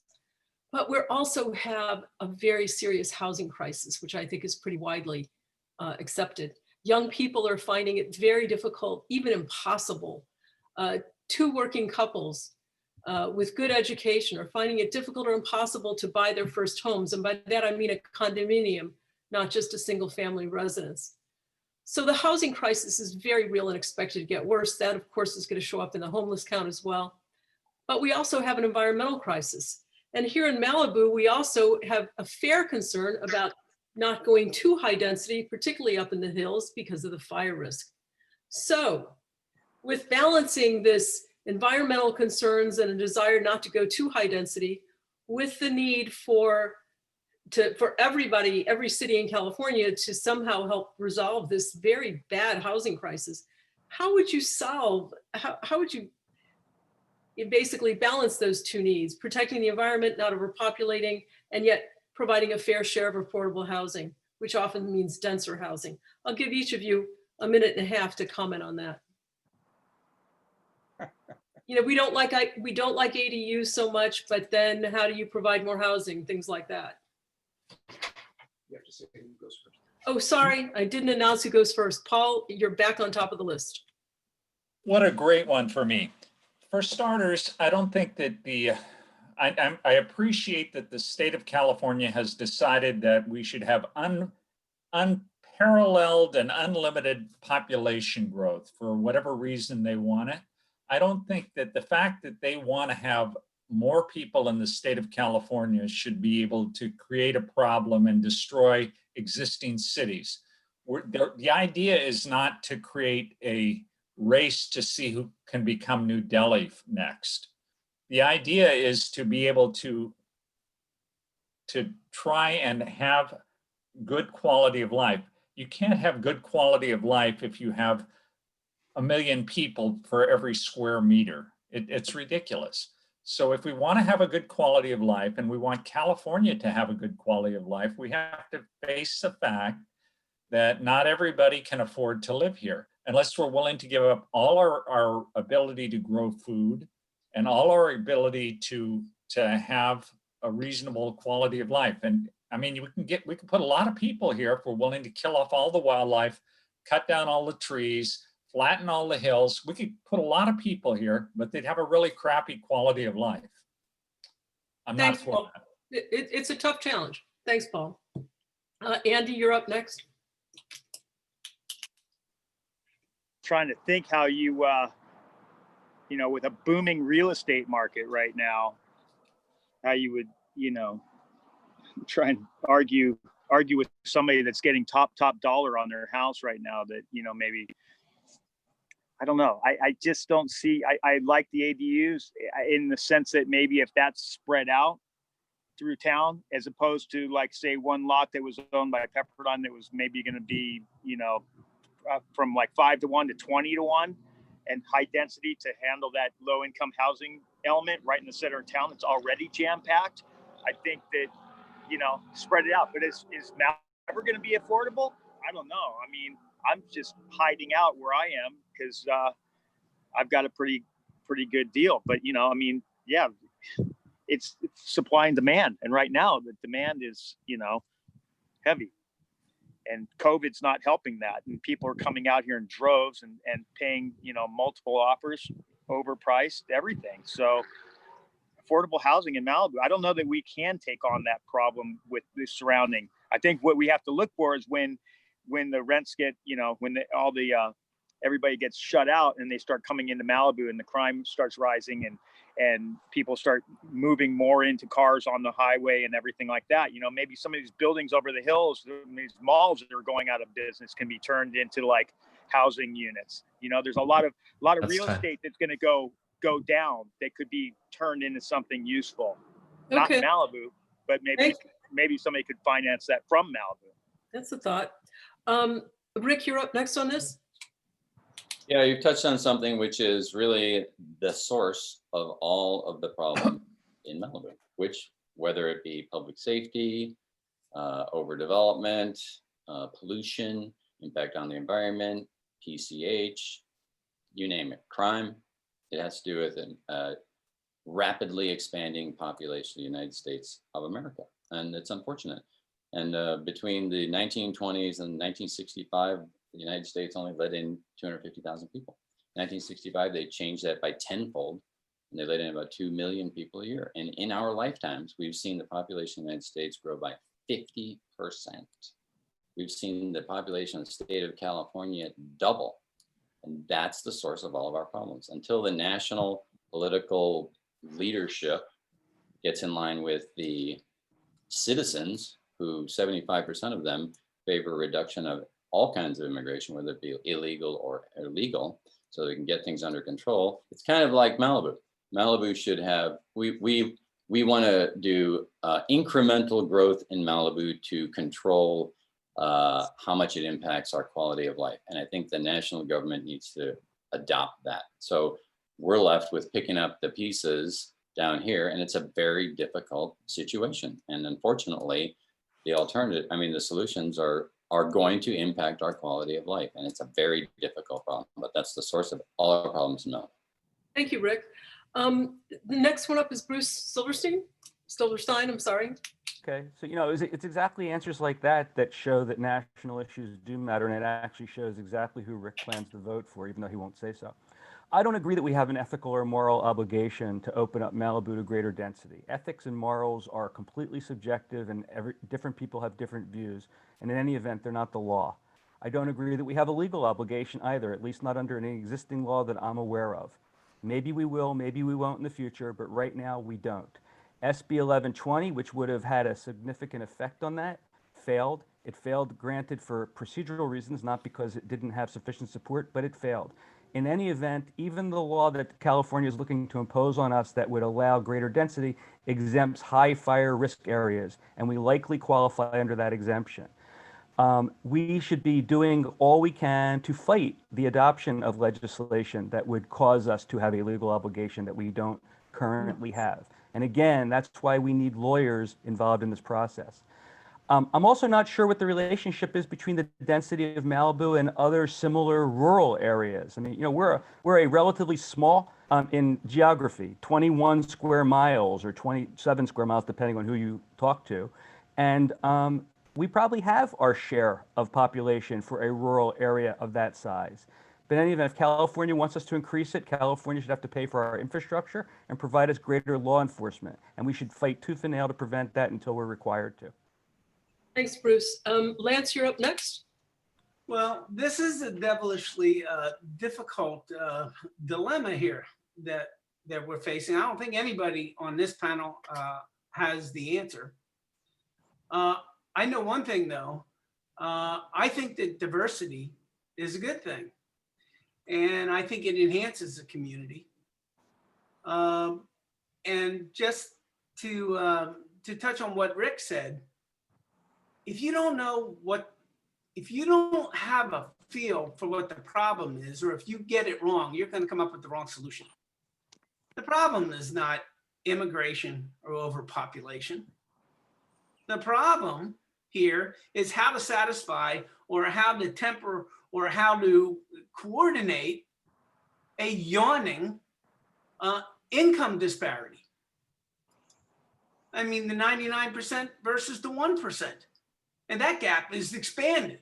It has expanded exponentially. That's the problem. It's an affordability issue.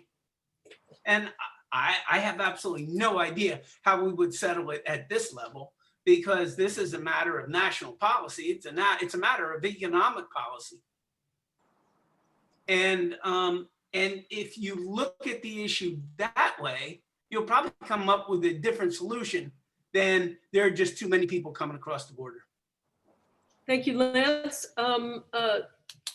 Doug, I think you're up next. All right, I got on the list this time, Jane. Yeah, I know. I Um, think I checked you off too quickly last time. Anyway, the issue about housing crisis, you know, let's look at the economics first. When you look at an appraisal of a house here in Malibu, half of it or more is in the land.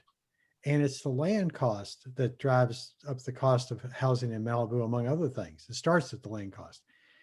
You look at what it cost housing homeless project they tried to do in Los Angeles, and it was inexpensive land. It was $500,000 a unit for a homeless shelter. So yeah, costs are all over the place. They're so high, you're not going to find affordable housing when you start with a high land cost like we have here in Malibu, and we certainly don't want any more density. You know, the ADU units seem to be being pushed down our throat, and we'll probably have to have those in Malibu, and that can add some housing stock for up to, I think, 850 square feet. It's basically a one-bedroom apartment or so. So that has some impact.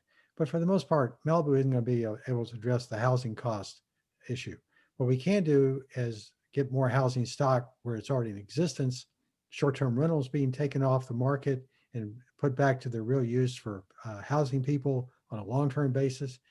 And in the building permit aspect of it, anything we can do to reduce the soft cost of acquiring a building permit would be helpful as well. But this really isn't something Malibu is going to be able to solve. Thanks, Doug. Steve, you're up next. Yeah, apparently you guys didn't listen to Bill Barr's monologue on Saturday Night Live last night. He came up with an answer for this problem.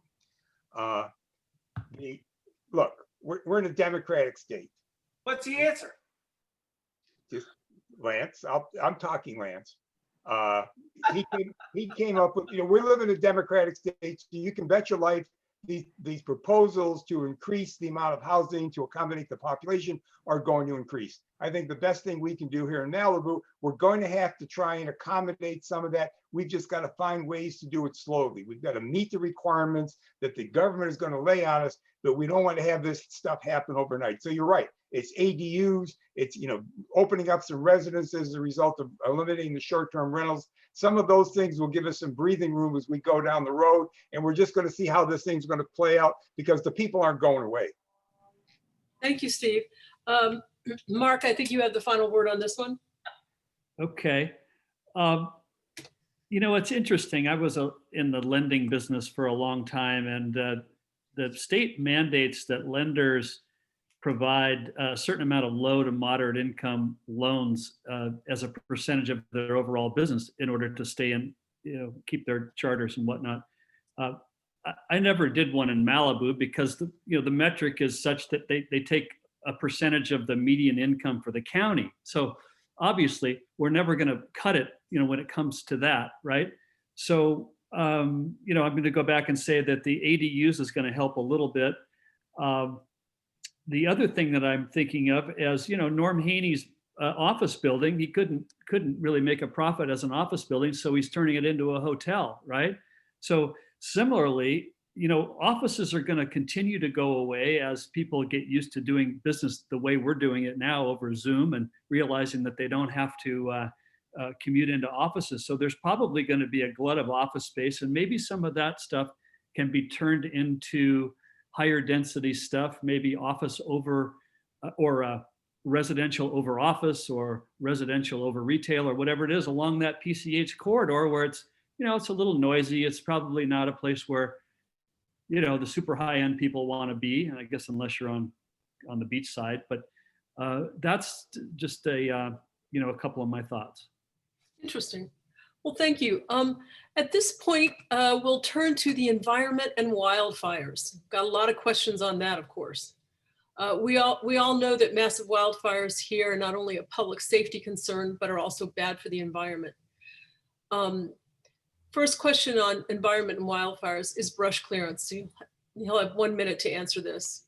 At the Forum on Fire Preparedness, all of you stressed the importance, rightfully so, of all of citizens of Malibu making their homes more fire resilient, strengthening their homes. Well, some citizens do, but others don't. Everyone in Malibu pretty much knows that brush clearance is not too seriously enforced here, both in terms of actually inspecting properties and ensuring compliance. So it doesn't look right now like Malibu City is terribly serious about it and doesn't practice what it preaches. We realize that some of this is up to resources of LA County Fire, but Malibu City could contribute more. What would you do right away to make brush clearance a very serious top priority for Malibu City? 1 minute, and it starts with Andy. For the brush clearance, I think you could take on a couple of issues. You could, This goes to 5, 10. I would say, some of these guys at the labor exchange, the city could maybe employ some of these guys to actually do it and charge. Are we here? Oh, yeah. Sorry, I'm looking at you. I would like to see that it's mandatory and enforced by the city, but also put some guys to work that need work. You see Chrysalis is going up and down the highway with guys, clearing the sides of the roads. That would be something that would be really cool to marry two problems together. Brush clearance, then you charge the owners of the house and those guys get some money. I also think that we have to go back to the fire breaks. We don't have fire breaks for decades now, and we need to get those fire breaks, not during a fire, but before a fire, up in the hills. Big ones. Thank you, Andy. Next up is Rick Mullen. Well, the brush clearance is done by your station, and if your neighbors are not doing it in accordance with the directives, call your local captain and get them to do it. I make sure that everyone in my district does it, and they're actually very motivated because they live up in the hills to do a good job. But I think we should examine ways to generally, like a lot of these issues, increase the awareness of everybody about the downside of not doing it with the educational campaign. I like the goats idea. I think we should bring the goats back. I think that it's probably time for us to consider having some sort of, if not, the classic, what Andy talked about, a fire break, but maybe a region around the main part of the city of Malibu that isn't heavy brush, but is maybe lighter grass, that those goats could come in pre-fire season so that you don't have the real heavy ember producing brush in and around the neighborhood should a fire come by. It's more smaller, grassier stuff that doesn't produce big honking embers that can burn you. Thank you. Rick, just so I clarify for everybody, Rick, you're right, of course, about the local fire station doing it. But my understanding is the problem is partially resources, getting people out there to actually do it. What I don't think, and it's not a criticism of the fire department, but my understanding is what doesn't happen too much is, they actually, if they get to somebody's house, they can't get past the gate or whatever, it doesn't really get inspected. And then of course they get the notice. Nobody really does enforcement too much. And my question is really, can the city work with the fire department to enhance that capability? And I will give you 15, 20 more seconds, Rick, because you didn't get to really reply to that. Sure, absolutely. That's why we have the fire safety advisor, and it should be generated by the citizenry. And if they feel that they've got a neighbor who's not complying, then they call the fire safety advisor, because that's his role, is to be a liaison between the fire department and the city. So yeah, use the resources that we have to make it happen. But who does the enforcement? Is it the fire department or Fire the city? department. Fire department. That's the law. That's the actual policing power that we're trained with in the fire department. So you can write a citation for somebody that's enforceable, and then they can bring the county ag guys out there if necessary to clean their property if they don't, and it gets put on their tax bill. And that's been in place for many years. Okay, thank you. Okay, so I proceed to the next candidates. What do you think the city could do to help the fire department really crack down on this? And the next up would be Bruce. Don't start the clock yet. How much time do we have? 1 minute, 1.5, what was it? You've got 1 minute. Okay, thank you. All right, so I mean, Rick's got a lot of great ideas, and not surprisingly, so that I agree. Friends have been talking about this, is use of drones. Drones can go around and do brush clearance inspection very efficiently, very inexpensively, and we could deal with all of Malibu very easily. They also could be used for fire watch. They could be going around during the day. They could be even going around at night. They have heat sensors. There's a lot of technology that can be utilized that can help protect, because if you catch a fire early, you stop the fire. If you don't catch the fire early, that's when you have problems. No one has mentioned control burns. I don't know why that is. I had always thought that was something that was of value. I know the National Park Service used to do it. I don't know if they do it under the current administration. I love the idea of the goats. As far as the brush clearance, the other thing also is, I'm embarrassed to say, I don't know what the statutory basis for it is. I don't know whether it's an ordinance or regulation, but we need to have very specific ordinance, and then we need enforcement. And maybe there need to be stiffer penalties. Thanks, Bruce. Interesting idea. Lance, you're up next. Well, of course, I would defer to the experts on this, and I consider Rick an expert. So I certainly would agree with everything that he said, but it appears to me that that maybe we're missing a little something here. This is about our community. This is not about an individual. It's not about an individual's home. It's about looking out for your neighbors. And the extent to which we are trying to educate people in the general population about COVID and how what they do affects others, not just yourself, maybe we need to really heighten the public advertising of how this is a community effort. This is an effort which affects every single household, and it's your community responsibility. Okay, thanks, Lance. Doug, I think you're up next. Okay, I think Rick said it well about the forced enforcement of the brush clearance. I think that's well said. Now, I think there's two other issues. One is about control burns. And I've done some research on this. Scott Dietrich and I have had several conversations about it. He's got some good papers on it, because there's as much in favor of control burns as is not. And it seems to be two different rules of thumb or guidance. One is about Northern California looks better for control burns, and the chaparral issue in Southern California seems to be against it. But the one thing that we really should consider, if you look at Catalina around Avalon, when they had a fire a few years ago, they cut fire breaks that were very effective, saved the town. Well, we used to have fire breaks around here. I think Andy's talked about them when they were in the 60s and 70s, and they've gone away. Those fire breaks might be the essential thing that allows enough time or enough control to be able to save our area. And all of our fires generally come from the other side of the 101 or this way. So we should be looking at things like that. Thank you. Steve, you're up next. Yeah, up on Malibu Knolls, if you don't clear your land, we knock on your door and tell you we're going to bring down the wrath of God on you unless you do. And that typically gets people's attentions and we get it But cleared up. Steve, how do you do that? Does the HOA do that? Or does the, Excuse me, we knock on their door and tell them they got to clear the land. There are who's we? me, other neighbors, anybody, all right? Because we're all aware of the fact that if it burns, it's going to burn us all. And I think the Malibu population is aware of that, okay? And maybe the thing to do is come up with a process where you can call in a complaint anonymously to the fire department, which people would do, okay? So they won't get called for it, and then get the fire department out to clean it up. Because look, it is something we got to do. Like I said, I think most residents are aware of that. And it's really just identifying the scofflaws that aren't doing it and getting somebody on their back to get them to clean it up. There are plenty of resources to do that. There are people all over Malibu that will clean your land for you. They just got to be incented to get it done. Okay, thank you. Mark, you're next. Okay, a couple things. I think we can, as a city, do like we did. Maybe it's the fire, except it's a different time of year. We usually clear in June, but do a city-wide PSA about it, and maybe we do something to make it easier. It's really expensive to do it, so maybe the city can help organize a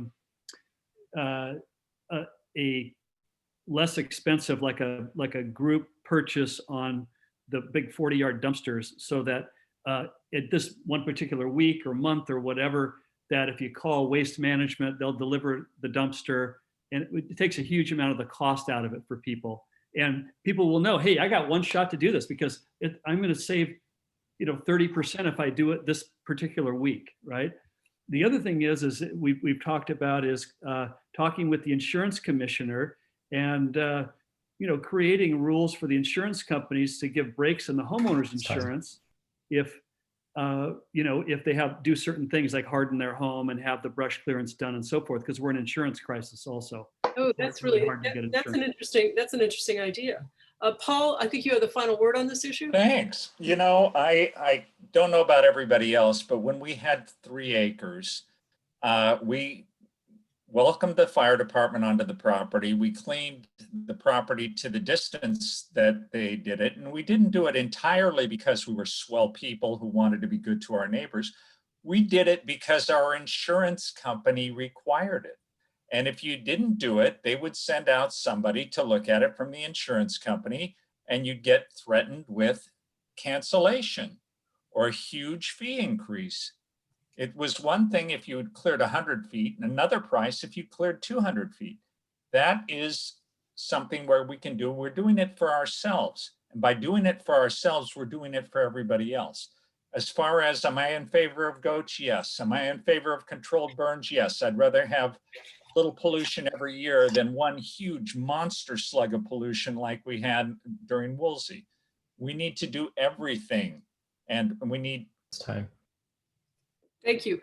On the next question, I'm really going to unfortunately have to give it short shrift, but I want to ask it because it's something that a lot of people ask about. Try to take 45 seconds on this one, because after this, for our final issue, I want to at least touch on poison-free Malibu. But this question, 45 seconds. Underground wires will protect us from wildfire and thus decrease greenhouse gas emissions and may decrease insurance premiums. Edison plans to underground only 17 miles over the next several years. This is not likely to impact wildfire risk. What can we do to dramatically increase undergrounding? And would you support requiring any electrical poles installed in the future in Malibu to be underground? 45 seconds, do the best you can with it. And we begin with Rick, I believe, this time. Well, I think we already do require undergrounding when you build a house. You go from the pole to the house now. And I support undergrounding of utilities to the maximum extent possible. In fact, I went up to Sacramento to speak in support of a bill initiated by Laguna Beach to do exactly that, to allocate more state resources for doing that. It's a big and complicated issue. There are neighborhoods that are doing it as a, essentially their own routine. Cliffside is the latest one that is moving in that direction. I know Lambda Pacifico is working on it, although they've had some complications. So neighborhoods can initiate this sort of thing for an assessment on their tax bill and pay for it over 30 years. I think it's their advantage. Okay, thanks, Rick. Bruce, So undergrounding. the two questions are, what can we do to dramatically increase undergrounding, and would you support requiring new electrical poles be installed underground? I think the more undergrounding, the better, not only for fire risk, but also for the beauty of the area, environmental issues.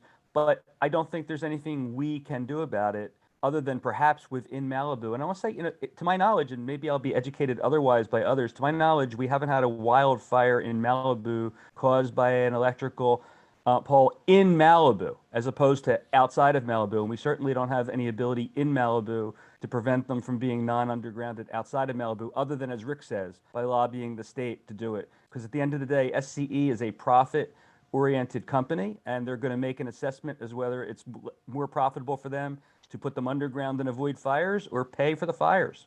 Mm-hmm. Lance, you're up next. From a conceptual standpoint, undergrounding is a marvelous idea. It's something which should be universal, but it is prohibitively expensive. I have worked with several of the folks in Rambla Pacifica about a test project, what is the word I'm looking for? A test of about 50 homes that they're trying to do up there. They're trying to create an assessment district or a community facilities district or some way of paying for it. I think we need to promote this idea of doing test projects to show just exactly how valuable they are. Thank you, Lance. Doug? Yeah, well, undergrounding, both as a visual pollution correction as well as a potential fire correction. And I think Rick was right. There's several places in town that are already trying to do assessment districts. The city needs to help facilitate those. On the state level, we need to try and push SCE and the other utilities to put them in underground as much as they can. If they don't do undergrounding, then they should harden them up. You look at the poles along Malibu Canyon, it took us almost 10 years from the 2007 fire to get those poles replaced from wood to steel. Now, I don't think they can underground those heavy capacity wires, but we can do a lot more to protect the environment by either undergrounding or fortifying the wires that have to be overhead. Thank you, Doug. Steve, you're up next. Yeah, I would love to see undergrounding take place. I'm not sure why it costs as much as it does to get it done. I mean, we're basically digging a hole and running a pipe through it, but I have not looked into that. I'm surprised the insurance companies haven't gotten on board to try and help us take a look at that, because I would think that, building an underground now that's saving them some money on fire burnouts later on might be a good idea. But it's gonna be something we're gonna have to keep hammering on, because Edison right now has shown no interest in trying to make that happen. I mean, that we may need to work on with legislatures up in Sacramento or something to put some pressure on it, but there's nothing I see happening right now that's going to make that happen quickly. Okay, thank you. Mark, you're up next. Okay, well, I guess I agree with most everybody that undergrounding is a great idea. I know that it's really expensive. I don't know why it's so expensive. Maybe there's a way to have different contractors or outside contractors do the work to make it more affordable. I think the other big problem that we have is that now the planned power outages, because of the winds and the lawsuits that have been, happened against Edison. I think we have to work with them to figure out how we get compensated if we're going to have to, put in generators, or, if they're going to put in generators for us. But that's a big problem, that if we have the power cut out every time that the wind blows, it's going to be chaotic. We haven't even had, we're only at the tip of the iceberg of this right now. Sure. Thank you. Paul? Undergrounding is a great idea, and it is really costly. The colony, which is about as ideal as you can get for an undergrounding project, because all the houses are 30 to 45 to maybe 60 feet wide, still was quite expensive. Even in there were a few people who said, I'm not going to pay. So those people still have a pole, but it's very expensive. The only thing that makes it less expensive is if the houses are close together, and I'd rather have the houses further apart, but we have to pay to make it happen. The Southern California Edison has an undergrounding surcharge on our bills. The problem is they only get enough money together in Malibu to do about a mile a year. Okay, thank you. Thank you, Paul. Andy, you're the final word on this one? Well, I guess nobody's really touched on one of the other issues of the power poles is the 5G rollout. And I think a lot of people would love to put them underground, and you're dealing with SE, but you might be dealing with telecommunications now also, that all during this whole thing, everybody's got new 5G cell sites coming up, and you're going to have a whole nother thing with that, the EMTs, the 5G. Yeah, it'd be great to have everything underground. You got to pay for it. And I've had people ask me, and it's always like, yeah, it's really expensive, and it'd be great if you could get your view out. But now that's a whole nother other issue, I think, that we're not even looking at. The fire stuff. Yeah, I think the 5G thing would be another a big environmental issue. It's 5:29 now, but I'm going to ask one last question. And even at that, we're not going to be able to touch on everything that we got questions about. And that's poison-free Malibu. How can we have an environmental forum without at least touching on the issue of poison-free Malibu? We got two questions. I'll present them both to you at the same time, and then you can answer them together. They're not too complicated, I don't think. The Earth-Friendly Management Policy was passed last year, removing pesticides from city parks and buildings. An environmental commission was envisioned to overlook the policy and the many environmental mission issues that Malibu has. The commission was voted on unanimously by the city council, but not implemented by the city staff. Would you promote the creation of environmental commissions? So that's one. Will you promote the creation of an environmental commission? Some of you already touched on that. The second question was one of practical compliance. To get widespread citizen compliance, even though the laws are passed, it's important to provide people with an alternative to poison to control the rat population. Rats do present a very real public health issue, and they are plentiful in Malibu. In the absence of using poisons, what measures are citizens supposed to use to take control of the rat population? And can the city advance that cause by providing public education? So the two questions are, would you promote the creation of an environmental commission? And are there good alternatives to control the rat population so that it doesn't become a serious public health measure? And can the city do more public education on that? I'll give you each, I'll say a minute on this, or do you think a minute and a half? Let's do a minute and a half. If you don't need a minute and a half, take it, don't take it. And this begins with Bruce. Okay, so to the extent that an environmental commission was already approved, and I talked about the need for an environmental commission that's got an even broader mandate, it should be followed through. And and that's an endemic problem in this city that is separate and apart from environmental issues, which is that the city manager and the city staff do what the city manager and the city staff wish to do, and not what the city council directs them to do. If the city manager doesn't want to do what she's directed to do, it doesn't get done. If she wants to do something that the city council doesn't want done, it ends up finding a way to get done. And that's a real problem. City council is supposed to be in charge, not the other way around. To the extent this has already been approved, that's great. I wasn't even aware of that. And if it hasn't been approved, it ought to be approved. As far as effective alternatives to poison, I've looked at the Poison-Free Malibu, Poison-Free website. There's lots of examples of things that could be done. I personally don't have knowledge of how effective they are, but there's a lot of science behind alternative methods, and I think we do need a lot more education. And now that the law is poison-free, we need to have education as to what the alternatives are. But they do exist, is my understanding. And if it turns out they don't exist, then we have another problem altogether. But my understanding is there are effective alternatives. Right, and so then you get down to public education. Yeah. So thank you, Bruce. Lance, you're up next. Well, certainly I would support an environmental commission, and in fact, the visioning commission that is the primary leg, the stool on my plank, is basically that.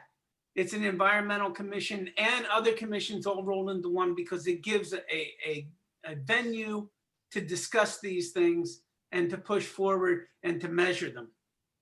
I have been speaking about on behalf of Poison Free Malibu for at least 4 years, maybe even longer. And with Kian Schulman's direction, she put together several years ago 18 specific recommendations to council. And they went to council, they got bounced back and forth. They went to the city staff, they came back, they kept, it was unbelievable. It just dragged on and on and on. And then finally, when city council last discussed it, the majority of the 18 recommendations were gone. This is a travesty. This is something where you're getting direct input from people who are directly responsible for these issues.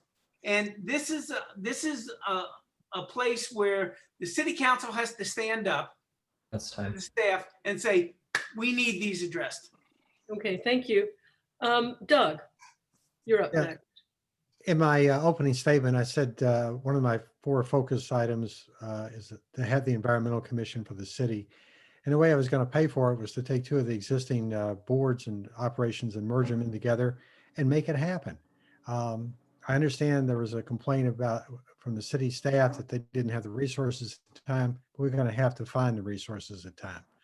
Now, as far as controlling the rat issue, the idea of having locking bins, controlling trash along the beaches, that's how you solve this. Not only does it make it a better looking Malibu, but it cuts out the vermin problem because they don't have any place to eat.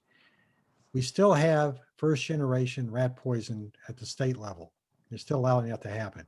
There's got to be a solution to that. I don't know why they didn't put it all in the same package, but it needs to be resolved. Now, some of you know I grew up in a very rural area in Tennessee. We didn't have rat poison back then. We had traps. And, you know, you hear them go slap in the middle of the night. That's how you solve the problem. But there's multiple ways to do it. We need to put them all in effect. And we don't need to have pesticides and poisons out there that are harmful to domestic animals and especially the wild animals. Thank you, Doug. Thoughtful answer. Steve. Yeah, this is more of a question for my wife than me because she does all the wildlife stuff. But when we first moved into Malibu, we had rats in our house. And we said, I was going to try and kill them. She says, no, we're not going to do that. So what we did, we patched up all the holes around the house that may have been underneath the house where they may have gotten in. We removed the places where they could get access to food. And God knows the rats disappeared. So there are ways to do that. And you're right, part of it's an education process to make people understand what those rats are going for. And if you can take away the incentives they have to go to some of those places, hopefully you can get rid of the rats. The commission, I don't have a problem with the commission, but the biggest complaint I hear from a lot of the commissions in Malibu is nobody listens to them, right? I mean, they struggle to get airtime in terms of the policies they're trying to get done. So, you know, I don't have a problem with the commission, but I think if we're going to do that, you got to give them specific direction and give them the reins to go out and get it done. So when they come back to the city council, they've got some solid decisions that we can use solid information that we can use to make decisions. Thank you, Steve. Paul, you're up next. No, sorry, Mark Wetton. You're up next. Okay. Well, first of all, I think we can't afford not to have an environmental commission. I mean, I can't think of an issue that's any more important than our environment. And the fact that we don't have a commission probably has a little bit to do with we've had our hands full with other things like Woolsey and so forth. So if I get elected, that's one of the first things that I'll do is make sure we get an environmental commission up and running. As far as the rat problem, there are lots of alternatives to poison that work. And you just pick the one that you like the best, and you may have to try a lot of them. I mean, up where I live, rats get into people's cars and they eat the wiring of the cars. And we've had our own cars, we've had thousands of dollars of damage from rats that go up and eat it. So what we've done is we've taken bars of the smelly soap and put them in the car up in the engine compartment, and they don't like the smell of that stuff, and so they stay out of there. But there's lots of other stuff. There's snap traps, there's glue traps, there's electric zappers, there's essential oils, a lot of different ways that you can control rats, along with, hardening your home like you'd harden it for a fire, you harden it for rodents, seal up all the little places where they can get in. And I think it just takes some doing, and it's doable. We certainly don't need the poisons, and I'm in favor of the city's pesticide ban that goes further than the state than the state law, because it bans all pesticides that would degrade the environment, and not just rodenticides. Thank you. Paul, you're up next. Mark, I'm glad you mentioned the pesticide ban, because for a minute I thought that I had misheard what happened in Sacramento a week ago when they passed a pesticide ban.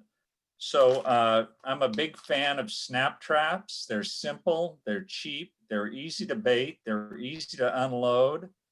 And if you use them outside, the rats and mice are never going to get in your house in the first place. And I have a koi pond. I have koi food that's outside, but it's in a rat-proof container. But they still show up every now and then around it. You see a dropping. You put a trap out there with some peanut butter in it, no problem. They are part of what lives here. We have to take care of our space so that they don't enjoy it. And I don't think that it's not any kind of a problem to give up poisoning them.